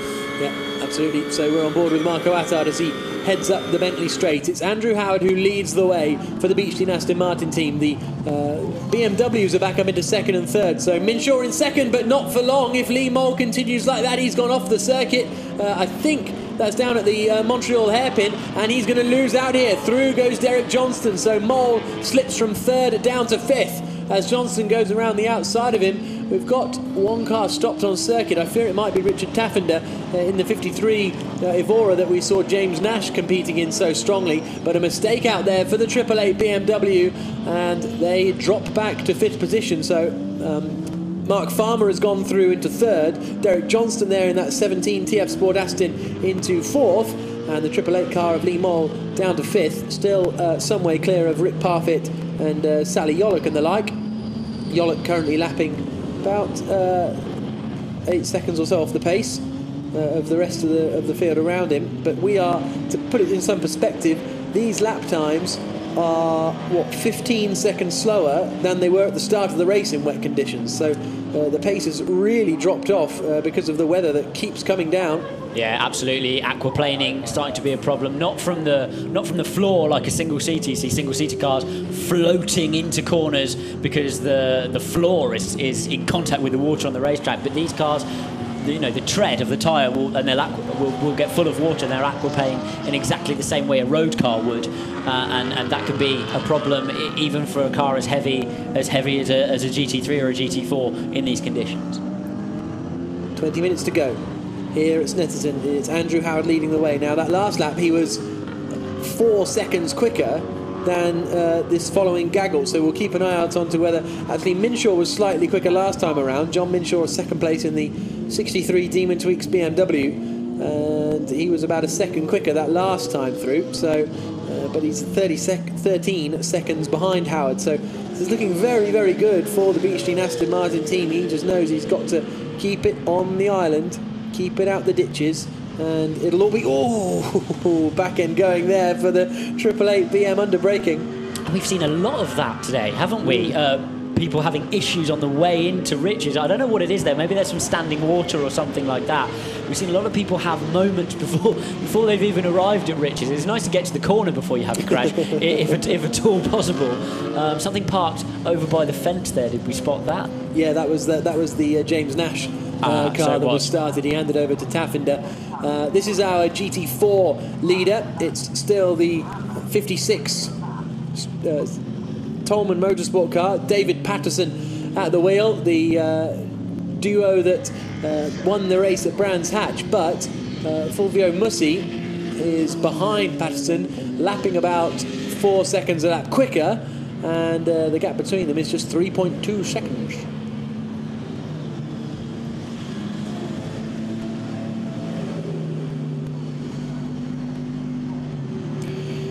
So there is our second place car in class, which is Fulvio Mussi in the 48 Fox Motorsport entered machine. Just getting a lap put on him by Alistair McKinnon and by Marco Attard. Attard's attack on the back of McKinnon has slowed down a little bit now, hasn't it? He didn't make hay while the... Well, yeah, no sun. But yeah, you know what I mean. Whatever the rest of that, whatever the rest of that quote is. But yes, Attard's not managed to make the progress. Probably being held up a little bit by the spray and the traffic. Can really unsettle an amateur driver to have their visibility taken away. But he's having a little sniff down the... Oh, and he's done it down the inside. Very opportunistic move as they pass that GT4 traffic ahead. And maybe we should say everybody. Maybe we should say everybody's not going to get anywhere. we might see some more action. But so that moves Marco Attard and Alexander Sims up into 10th position, which would mean they'd have a 2-point advantage arriving at Donington Park for the final race of the season. But McKinnon will try and fight back. There you can see the GT4 class lead coming down. It was 3 seconds. Now it's very visible. Damage limitation continues for Attard and Sims, and let's see how far they can go. But the next challenge is some 30 seconds away. Attard's going to have to find another throttle pedal in there somewhere. Absolutely. So they do battle coming through into Brundle and Nelson, and then we've got this GT4 class lead battle. So the first car through here, that is David Patterson at the wheel of the 56 Tolman Ginetta, and right up behind him and maybe about to take advantage is Fulvio Mussi as they come into the bomb hole, really having to gently make their way around. And here comes Mussi up the inside coming into Coram, and he takes the lead of the race in GT4. Good move from the Fox Motorsport pairing. Jamie Stanley started that car. Fulvio Mussi now at the wheel and now in the lead of the GT4 race. he's been closing in so quickly that it was a matter of time, really. Quite clearly has grip and confidence in that car, and it's just clean straight past him. Some 5 seconds last lap, so quite clearly much more comfortable in these conditions than Patterson is. And look at the spray now. Absolutely massive amounts of water on the racetrack as they emerge out of the gloom into Riches. And there's a poor family sitting on the bank across from our commentary position who are braving this out, and they are absolute troopers. Well, there's quite a lot of fans up on the hill on the exit of Palmer's, so you know, full credit to them for standing in the rain and they're not like us wusses in a hut. they're proper motorsport fans out here at Snet in the rain watching some sports cars. Absolutely lovely stuff. Congrats to them. There is the 407 car of Jamie Chadwick, who's managed to get herself up into 4th in class now. 20 seconds off Alexander Sherpen, but crucially they're ahead of their main championship rivals, Oz Yusuf and Gavin Kershaw. So that's the best that they could do, or you know, they'll be absolutely fine with that. Was Andrew Howard just gone very wide there, or just taking the wider line? As the two beach teams now are about to go together.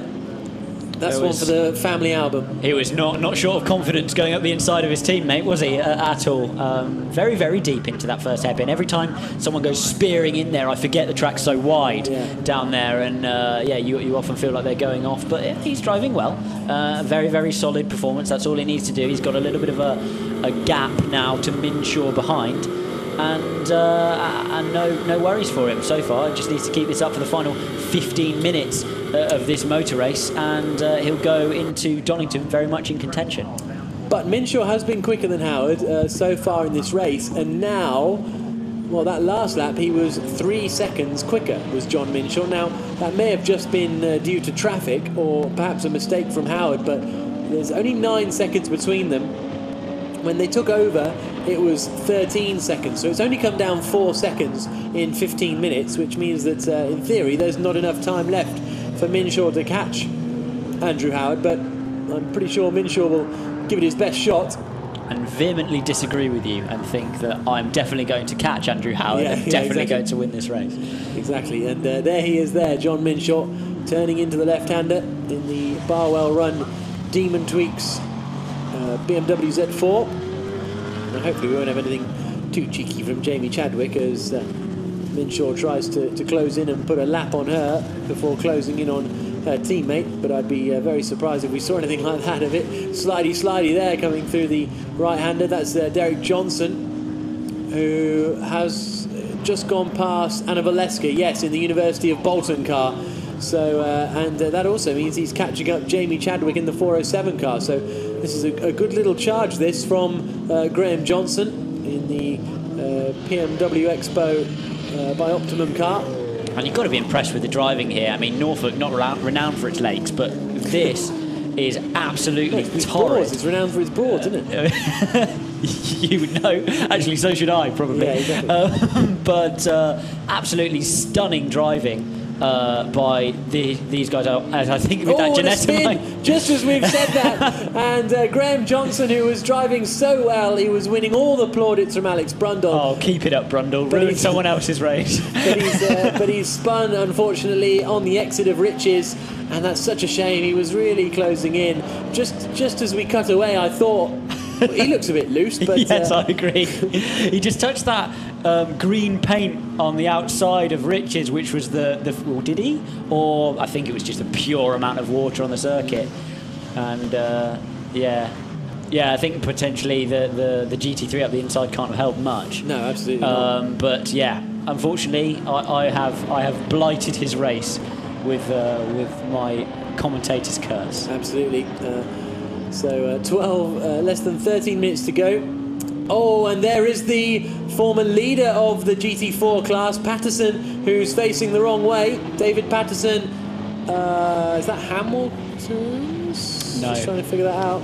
That's Williams. Yes. So he's lost it at Williams. I'm not quite sure how he's ended up on the inside of Williams onto the straight, but he's managed it. So Patterson, unfortunately, drops out of second place in class.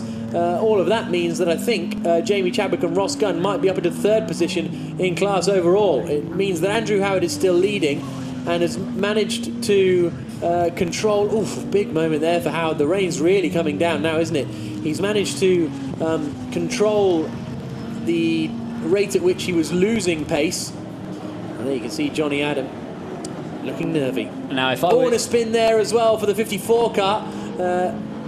That's Tim Eakin. So that's Tim Eakin, who was spun from 20th position in the 54 machine. Oh, and off as well is the 11 car of Mark Farmer. Farmer from 3rd place has spun the car, and that's at the bomb hole. And is he about to get passed here by Rick Parfitt? Didn't quite manage to see, and here comes Parfitt now to the outside. Parfitt through, up into 3rd place then. But they are really struggling now as the rain gets heavier and heavier here at Snetterton. I'm just watching that Z4 of Minshaw come out of the left-hander at Russell, and he was squirming under acceleration, and even in a straight line the car was moving around, and that's the aquaplaning that we've been talking about all day, and I'm really not surprised. I'm not surprised. Condition related. Red flag. There's a point at which these cars are just not meant to be driven in that amount of rain. And that will finish the race, will it not? Well, I'd have thought so. With 11 minutes to go, Jamie Chadwick just got past Patterson as they crossed the line, but whether that was before or after the red flag, I'm not 100% sure, because it looks as though... And Beechstein certainly seemed to think so, or absolutely. hope so. So it looks as though Beechstein Aston Martin will have won the race here at Snetterton. Round 8 of the Avon Tyres British GT Championship has been red flagged with 11 minutes left on the clock, and with Andrew Howard leading the race, it looks as though it's victory for them. It'll be a 10th place finish for Marco Attard and Johnny Adam, and Alexander Sims, which means that they will go into the final race of the season at Donington Park, I believe, with a 2-point advantage at the top of the championship, which is going to be incredible to see. And there you can see Alexander Sims looking little handshake with Phil Keane towards non-plus, doesn't he, Alexander Sims? And I don't blame him given the start he had, but he went in very deep and got collected on the exit. And will they pay for that at the end of the championship? Who will know? They still have a small advantage heading into the final couple of rounds at Donington, but it's not the comfortable buffer that they hoped they'd be taking, that's for sure. No, absolutely not. So there's Jamie Chadwick. She would have finished in 4th place, I think, in class there. Absolutely. And there's Marco Attard getting out. Absolutely, Marco Attard. You saw Jamie Chadwick there, eyes on stalks, even on the cooling down lap here. Such are the conditions. Absolutely, eyes front, full concentration required to keep that race car pointing in a straight line. Such are the conditions out there, and when you see cars start to move around, as the 63 of Minshaw was in a straight line, it's really tricky. So actually, let's go down to the pit lane where Claire is with Johnny Adam. Well, Johnny, congratulations. Probably not quite the win you wanted there, but let's be honest, those conditions were just hard out there. They were getting worse every lap. You could see now. I think you need a boat more than a race car out there. But yeah, no, great job by the team. 4th and the 1st this weekend. Don't know where it sits us in the championship, but we've done our maximum this weekend, and I think the weather kind of played an entire factor, because we've done a bit of testing on this circuit in the wet weather. In this sort of weather, though, because that rain is ridiculous. Yeah, it's keeping it on the road, and the forecast was heavy rain. I think it's come a little bit earlier, but it is a case of just keeping it on the road. Andrew's done a great job, and yeah, very happy for the team. And did you know, looking at those conditions, that it was going to be red flagged and you guys were in the points where you were going to win? It was getting worse every lap for me, and obviously Andrew's kept radio comms good, and he's saying that the conditions were worse, and they've definitely done the right thing. You can see now it's just lethal out there, so happy for the win. And such important times to get these points in the championship. As it stands, mathematically, Jack in the commentary box says you go into the next round with 2-point advantage. Okay, that's good, but we are playing with 20 seconds extra at Donington, but we came here 34 points behind, so to go in there lead in is great, but we would like the weather to be like this at Donington, if I'm honest. You weren't optimistic, though, before the start of the race. I think obviously in the dry Alexander was very quick, and we thought they would be a threat, but I think, as I say, the weather's helped us on the Aston front, because of our testing. We've done a full day here back in February or March, so we were very confident coming into this weekend if it was going to rain, and it's produced the goods. And I was speaking to your teammate before on the grid, and he said that you were absolutely flying on the wet. So he mustn't have been worried at all going out there, knowing that you were out there, putting in those laps. Yeah, I mean, I always like the wet. Coming from Scotland, we're used to the wet weather, but nothing like this. Obviously, this is quite tricky out there. But great job by the team yet again. You know, we won here last year, and to get another victory here is great. Congratulations. I'll let you go celebrate. All right, Jack, back over to you guys. Thank you very much, Claire. So there is the 007 Aston Martin into P1. I mean, he's missed the spot. It's back up there to the left a little bit, Andrew Howard, but I don't think that will eliminate him from finishing first. Now, here's Jamie Chadwick, who may have won the GT4 title. I'm just trying to figure it out. It depends where she's classified at the end of the race. So the screen is correct now, which means she gets finishes in 4th, which then adds 12 points onto her total, giving them 164.5 points. And did the 77 car of Gavin Kershaw get to the end? Or would they have scored any points? Yeah, they'd have picked up a couple of points there. It's very, very tight. We'll try and wait for confirmation. Here's the conversation here.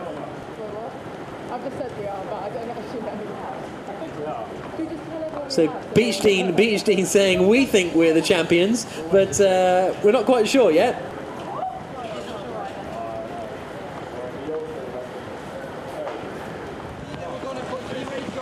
So we're getting ready for the podium. Howard, Minshaw and Farmer, the top 3 then at the end. The screen, our timing monitors have been reset to the classified results. Andrew Howard, we're looking for his decoy to go and stand on the open podium for him. No, I'm absolutely sure he will want to stand on it whatever the weather conditions, but yeah, that is what it looks like here. You probably didn't get a proper feel for it when we were watching the on-circuit cameras, but that is the amount of precipitation that we are experiencing here at Snetterton. Not unusual for this part of the world, but very, very difficult, very difficult to race in, and the correct decision from. Unfortunately for us, because we lose that last 10 minutes of racing. It was geared up to be a cracker, but yeah, congratulations to them on surviving that one and winning the race. And real elation here for the 22 GT team, their first British GT podium after a wonderful performance from John Barnes and Mark Farmer. And I think the GT4 Championship has been wrapped up by Jamie Chadwick and Ross Gunn. They've got a 38.5 point lead at the top of the standings, with only 37.5 points clear at the top, or remaining to go.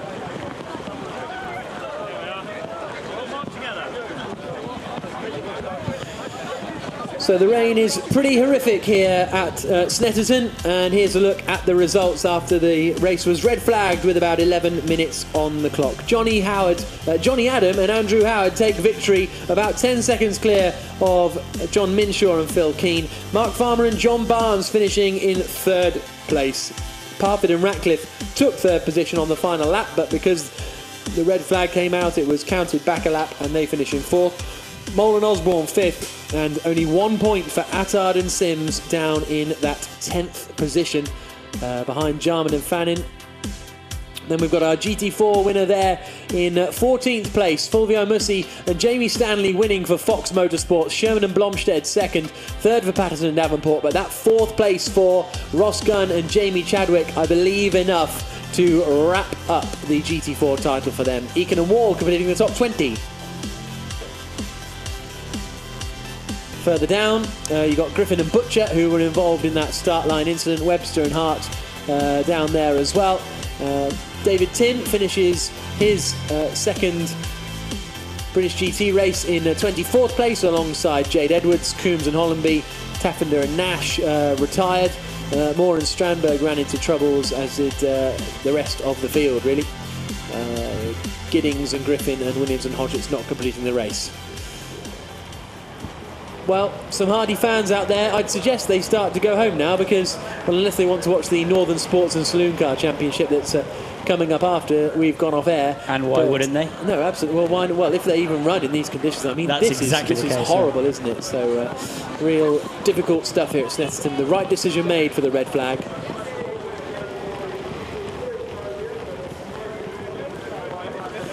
So there's the podium. And Mark Farmer and John Barnes climb onto the third step. A superb performance from them. I think this is John Barnes' first podium since he won the championship all those years ago. Second place for Phil Keane and John Minshaw. Minshaw was closing in towards the end, wasn't he? The only non-Aston Martin on the overall podium today. Very true. Unbelievable, dominant performance. And here, onto the top step, Johnny Adam and Andrew Howard, who we believe are just going to be a couple of points behind Attard and Sims now. And these are the sorts of occasions where you don't really mind spraying the champagne because it's not going to make much difference at the end of the day. And I wonder if that guy knows he's on camera. I suspect he does, and that's why he's there, enjoying the occasion. And yeah, to be honest, you're not going to get much wetter, are you? No. So it's a champagne light relief today, considering the full extent of the moisture available out there. Absolutely. I think Johnny Adam just handed a Sunoco award as well as part of the Sunoco challenge that he and Alexander Sims are sort of battling it over, as the confetti sprays and the champagne sprays on the podium at the end of round 8 of the Avon Tyres British GT Championship from here at Snetterton. It's victory for Andrew Howard and Johnny Adam, bringing them right into championship contention. And a difficult day for Attard and Sims as well. Well, a day of two halves really for Griffin and Butcher, winning the opening race, finishing down in 21st place in this one after a collision at the start with Attard and Sims. What a dramatic race that was. Jamie Chadwick is still running around down there trying to figure out if the points are correct and whether she has won the title along with Ross Gunn, which to do so with a round to spare would be fantastic. And a very happy Beechstein gang down there. And special thanks to the McLaren girl. Absolutely. That's sportsmanship, isn't it? That's sportsmanship. What can you say? What can you say? To give a wet man a double kiss when he's just won in a car which isn't even yours. Yeah, exactly. I'm impressed. So that was the GT3 podium. I think we're going to have the GT4 podium in a couple of moments' time if the rain ever stops. Well, no, we'll carry on even if the rain doesn't stop, actually. There's a really difficult conditions, but I think it was the race, the right call to stop it. Here's a look at the points then, and Marco Attard and Alexander Sims then will be a little bit further in front. There'll be 6 points clear rather than the two I thought of Andrew Howard and Johnny Adam at the end of this, and Griffin and Butcher, but there's 37.5 points up for grabs at the next race in Donington, so even Lee Mole and Joe Osborne are not technically out of the running. But anything could happen at Donington Park, as we've seen many times over the years. Now it's the GT4 podium. It's Fulvio Mussi and Jamie Stanley onto the top step of the podium in GT4. And a great job they did keeping themselves out of trouble today. Absolutely. As their competition fell around. And Mussi very quick through the last phase of the race. Absolutely. There's Patterson there in third position. He kind of got away with that because he spun on the last lap and lost that third place, then managed to get it back, and a double podium then for Alexander Sherpen this weekend in that Century Motorsport Ginetta he shares with Frederick Blomstead. So top step of the podium for Fox Motorsport in GT4. Jamie Stanley on the left opening the champagne, and Fulvio Mussi alongside him as they celebrate after a very hard-fought podium finish. 2 races today, and really impressive stuff. So that concludes the racing action here at Snetterton. But a superb performance from Andrew Howard and Johnny Adam to take the victory. We've got Minshaw and Keane in second place, and Farmer and Barnes in third position. We'll have more here from Snetterton coming up after the break. See you in a couple of minutes. On track, on road, on Avons.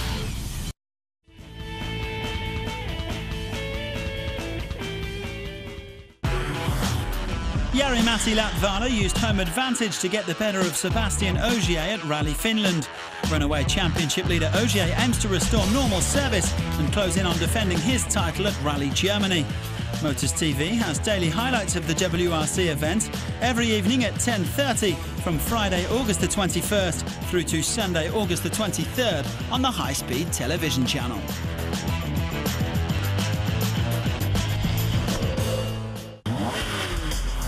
The United Sports Car Championship has been nail-biting all season long, and the excitement continues at Virginia International Raceway for the third last event of the season. The top 5 in the championship are separated by a mere 18 points, the top 3 by just 2. Motors TV has delayed coverage from Virginia International Raceway Sunday, August the 23rd at 11 o'clock in the evening.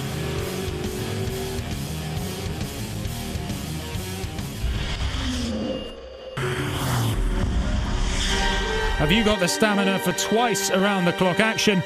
The competitors and the Paul Ricard 24 Hours certainly have. You can catch the best of the action on Motors TV, Saturday, August 29th, 5:20 in the afternoon.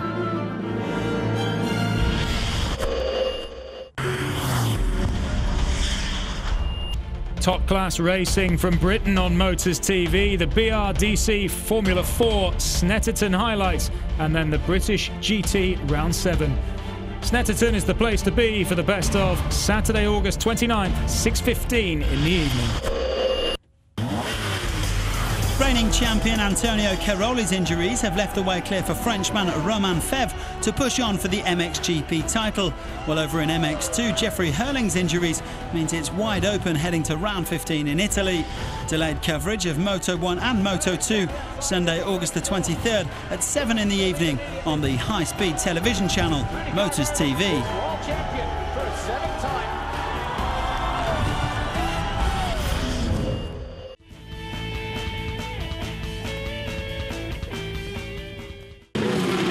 On track, on road, on Avons. Hey, welcome back to British GT. Yeah, thank you. Certainly happy to be back now. Welcome back to a particularly moist Snetterton on a lovely Sunday afternoon in Norfolk. The day started off beautifully. Driving up this morning from London was absolutely glorious. Driving back to London is going to be less so. But great that everyone came out for the British GT races here today. 2 races in a day was quite entertaining actually. In 1 hour sprints, you just can't beat them. If you want to see more 1 hour sprints, of course, you can watch the Blancpain Sprint Series starting on the 5th and 6th of September in the Algarve. So now let's go down to Claire Cottingham. She is with Ross Gunn and Jamie Chadwick. Claire. Well, provisionally, guys, we've done the maths, and it looks like you guys at Beechstein Junior have retained the championship. By our maths, by your maths, has that happened as well? Yeah, we've counted it as we have. Hopefully we have, and we're not going to have a Mappert anti-climax. But even if we haven't, we're not going to have to do much at Donington. So, yeah, going into the race, we're kind of hoping it's going to be wet. I thought it might play into our hands. And, yeah, after that, even though it was a bit of a horrible end to the race, it was awesome. Really, really cool. And Ross, for you, what does it feel like? It feels absolutely unbelievable. Coming into this season, I didn't really think that we'd win the championship, but we've worked really hard and we think we've done it. We've gone through the calculations so many times. We think we've done it, so over the moon, really happy. And let me just ask something I'm not meant to ask people, but how old are you both? So I'm 17 and I'm 18. So both of you pair have just won a GT4 championship. Provisionally, that's pretty amazing. That must be the youngest ever. Jamie, you must be the youngest ever winner within GT. What I know, yeah. I think the last person was 18, so being 17, youngest ever and first female. So absolutely mega, and I can't thank the boys at Beechstein enough. I think they proved how competent and how good they are by winning it 2 years on the bounce. And this year has been hard work for us, and it's been competitive, but we've worked really hard, and between Ross and I and what we've done with the Evolution Academy, it's just been mega. So yeah, we're absolutely delighted and over the moon to get it done here. And a combined age of about 35. There's drivers on the grid that are older, plus that's pretty special. It is very special. The majority of them are double our age, so they have a lot more experience of the tracks, the conditions and everything like that. So yeah, and just to reiterate what James just said, the team have been phenomenal this year. The reliability of the car has been absolutely fantastic, and they deserve it. 2 years in a row, absolutely deserved, really deserved. And Jamie, what's it like for you to be driving an Aston Martin? I remember when I was 17, I don't think I was allowed out in an Aston Martin, but you've just gone and won a championship. What's it like? Mega, yeah. I think, well, I started in car racing when I was 14, so still relatively young, but what I started in was nothing in comparison to this, and the professionalism of the British GT Championship and the way that Aston Martin and the Beach Team guys work has been a massive step up for me, but it's just been awesome. And I think I speak on behalf of Ross when you say what's even more special is how much we've grown and developed as characters and as drivers. So we've really got to credit the guys at Beach Team for that. They've grafted us all year, and rewards are starting to pay off now. And you guys have been tutored by a couple of the guys here at Beachstein. How did you work as a team? How did you manage to get this great partnership? Well, from day one, Jamie's been really easy to get on with. She's she didn't, obviously, but it's been fantastic to work with her and everyone else in the team. She's really great, especially in a race stint. She's been fantastic. She's always up the front, and that's all I can ask from her, to be honest, because she's just been fantastic, and I'm really pleased for her and everyone else. And Jamie, I feel I should ask you the same thing. Do you like him also? It's been okay. But history has been made. You're the first female as well. Well, Ross has been mega because obviously he's young as well, but he's been competing with gold-graded drivers. And for me, as the first female, it's obviously special, but I'm even more delighted for the team and that we've managed to do it as a young driver pairing and show that GT4 is a really competitive series, and it is, especially with the amount of cars that are on the grid. So yeah, absolutely delighted, and I think the female and being the youngest driver is just a bonus. Well, congratulations to you both. Provisionally, you're GT4 champions, so go and enjoy yourself. Hopefully we'll get the confirmation very shortly, but for now, let's head back up to the commentary guys. Jack, take over. Okay, and so Jamie Chadwick and Ross Gunn, fantastic to see them so happy. Jamie had many years in the, well, a couple of years in the Ginetta Juniors Championship. Ross Gunn, Formula 4. Here's confirmation of the points. Jamie Chadwick and Ross Gunn, 164.5 points, meaning they are 38.5 points clear of Oz Yusuf and Gavin Kershaw, and there's only 37.5 points available at Donington Park, so they are victorious. Very close for second in the GT4 Championship, and also for Pro-Am in GT4, because this is overall in GT4, but Chadwick and Gunn are in the Silver Cup, so Yusuf and Kershaw and Johnson and Robinson are still doing battle, and I suppose Patterson and Davenport are still doing battle for the Pro-Am honours in GT4, because Chadwick and Gunn, as two, as we just saw, very young racers, are in the Silver Cup for young up-and-coming guys and girls rather than pros and AMs. And as we saw, Jamie is 17 years and 95 days old. Johnny Cocker was 18 and 6 days when he won the 2004 NGT crown. Here's a look at the highlights of that race then. At the start of the race, it was Johnny Adam who lost the lead of it. Sims managed to get up the middle. Well, no, Sims actually lost the lead of it to Adam, didn't he? And then went in so deep on the brakes, going in, it's a long day, into the hairpin. And then as he rejoined, yeah, there was contact between the Ginetta and the Aston, which punted the Aston into the BMW. Both of them had punctures, as you can see, and those were the top two guys in the championship coming into the start of this race. And then it all played into the hands of the Beachstein Aston Martin team, but they'll have a 15-second time penalty next time out at Donington Park. Then that was the collision between Jody Fannin and the 10 car of Andrew Watson. Watson was sent spinning off, unfortunately, and the McLaren managed to recover and finish in 13th place. Then we had some great battling out there on the circuit. Joe Osborne losing 2 positions to Matt Bell. And then we had that moment for Will Moore, lost it coming out of the bomb hole and speared into the barriers. Then the pit stop window opened and Andrew Howard took over from Johnny Adam in the race-leading 007 Beachstein Aston Martin. In he got, and the conditions were getting worse and worse. Marco Attard pushing hard to try and get past Alistair McKinnon in the 30 car.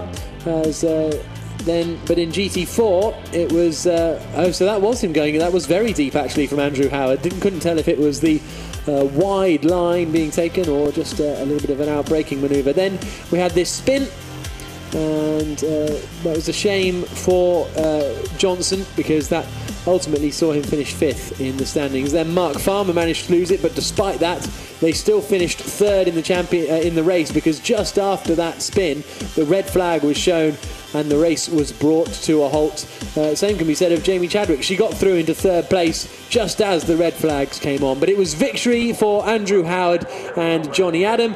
And let's go back down now to Claire, who is in the pit lane. Claire. Well, not quite the end everyone wanted to the race there, but let's be honest, the conditions were just too bad to carry on. For you, Marco and Alex, how do you feel after that? Pretty disappointed, quite honestly. Starting on pole, you never want to finish 10th, but yeah, I made a mistake at turn 2 on the first lap, poor judgment on my braking point, and went wide. But then coming back on, I rejoined all okay, but then there was some contact on the inside of me that hit into me and gave us a puncture. So yeah, then we had to have an extra pit stop, and in an hour's race, it's very difficult to really make that up. So our pace was good after that, but obviously the end result was very disappointing. And just the talking through that first lap there, that you said that there was contact. Was that you, or? Well, there was 2 cars inside of me at turn 2 at the hairpin that touched, and then one of them got pitched into me on the outside. But it was just the way racing happens, you know. It wasn't, I don't know whose fault it was from their side of things, but we got caught up in their accident, unfortunately. But yeah, it started with me outbraking myself. And the conditions also getting worse as it went along. For you, Marco, what was it like out there? Yeah, no, it's fine to start with. It was great and enjoying it, and doing some good times, going well. Got McKinnon, which it was all good fun until then when it started to come down, and that's it's a different story then. And you can see, they pulled, give them the due. They put the red flag out at the right time. It was just getting a little bit unsafe there. What was it like to be out there? Because water is running down the pit lane at the moment. Just talk me through what it was like. But it's. Before it actually really started timming down, it's okay because you can get a bit of grip on the outsides and you can feel it going, and it's all okay.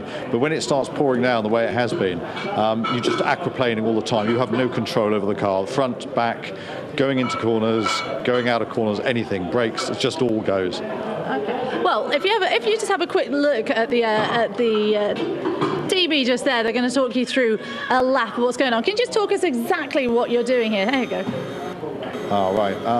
Was this you, Alexander, or was this me? I think it was Alexander. No, yeah, this might be me. So braking into turn 1, you go to the outside because the dry line's got hardly any grip at all where the rubber's on the racetrack. Then you brake again offline into the hairpin. Most of this lap is now in the wet. It's about avoiding the rubber on the line because it becomes very slippery when wet. Just found out this is actually you, Marco. Oh, it is me. Oh, right, okay. Well, I must be doing something right then if Alexander says it is. And it is. It's just trying to find, as Alexander says, the non-rubber part, so you actually get some grip. And so when you actually turn, you can actually turn around. You can still brake, and you can watch here. You can actually still brake into the corner, which pulls the front of the car down. And then you just got to get the power down as quick as possible from there. And that's it, really. And so moving to Donington now, watching this back, what can you guys really expect? Well, I think I want a wet race. You enjoyed it then? No, it was good fun, and the car goes well in the wet. It's going to be a lot closer at Donington. There's some good drivers out there. There's Johnny Adam, Andrew Howard, there's Liam Griffin, Rory Butcher, there's Osborne and Mole, and it's tough this year. There's some really good drivers, so it's going to be very close. And championship-wise, where does it leave you guys now? Obviously, Alexander, you missed out last time, but Marco, you are the reigning champion at the moment. So where does the championship lie? I don't know exactly, but I think there's not much in it at the top. We're still either first or second or something, I think. Haven't done the calculations just yet from this weekend's points, but it's all to play for at Donington. And yeah, I think historically the car's gone very well there. So. And you're still leading the championship, actually, I've just heard. And obviously Donington's does well for BMWs. Yeah, I think it's a strong track for us, as strong as any other, really. So we go there still optimistic, but obviously we would like to have a decent points lead going in. But nevertheless, I think we go there looking good. And you'll have no pit stop penalty as well. So let's head back over to you guys in the commentary box. Jack. Thank you, Claire. Thank you to Marco and Alexander for having a little chat there. A very, very frustrated Alexander Sims, because that's the thing with these racing drivers, Alex Brundle. If they make a mistake, you know, it really affects them. Yeah, absolutely, and he's not a guy who's accustomed to making errors like that. He's absolutely right. It all happened when he outbraked himself down into turn 2. The off shot of that was him getting wiped out from 2 guys tussling inside him. But if you don't make the original mistake, then you're not in the wrong place at the wrong time. And yeah, he got caught out today. And that's a real shame. Absolutely. Well, thank you very much to Alex Brundle for joining us here today at Snetterton for our coverage of the Avon Tyres British GT Championship. We've got one more race to come, and it is finally poised in the GT3 Championship battle. It's at Donington Park on the 12th and 13th of September. Our live coverage will be on the Sunday, the 13th of September, as the 2015 Avon Tyres British GT Championship is set to be decided. From myself, Jack Nichols, Alex Brundle alongside me, and Claire Costigan, thank you very much for joining us. It is, despite a difficult day, Marco Attard and Alexander Sims who lead the championship going into the final round, but can they hold on? 13th of September, Donington Park. See you then. On track, on road, on Avons.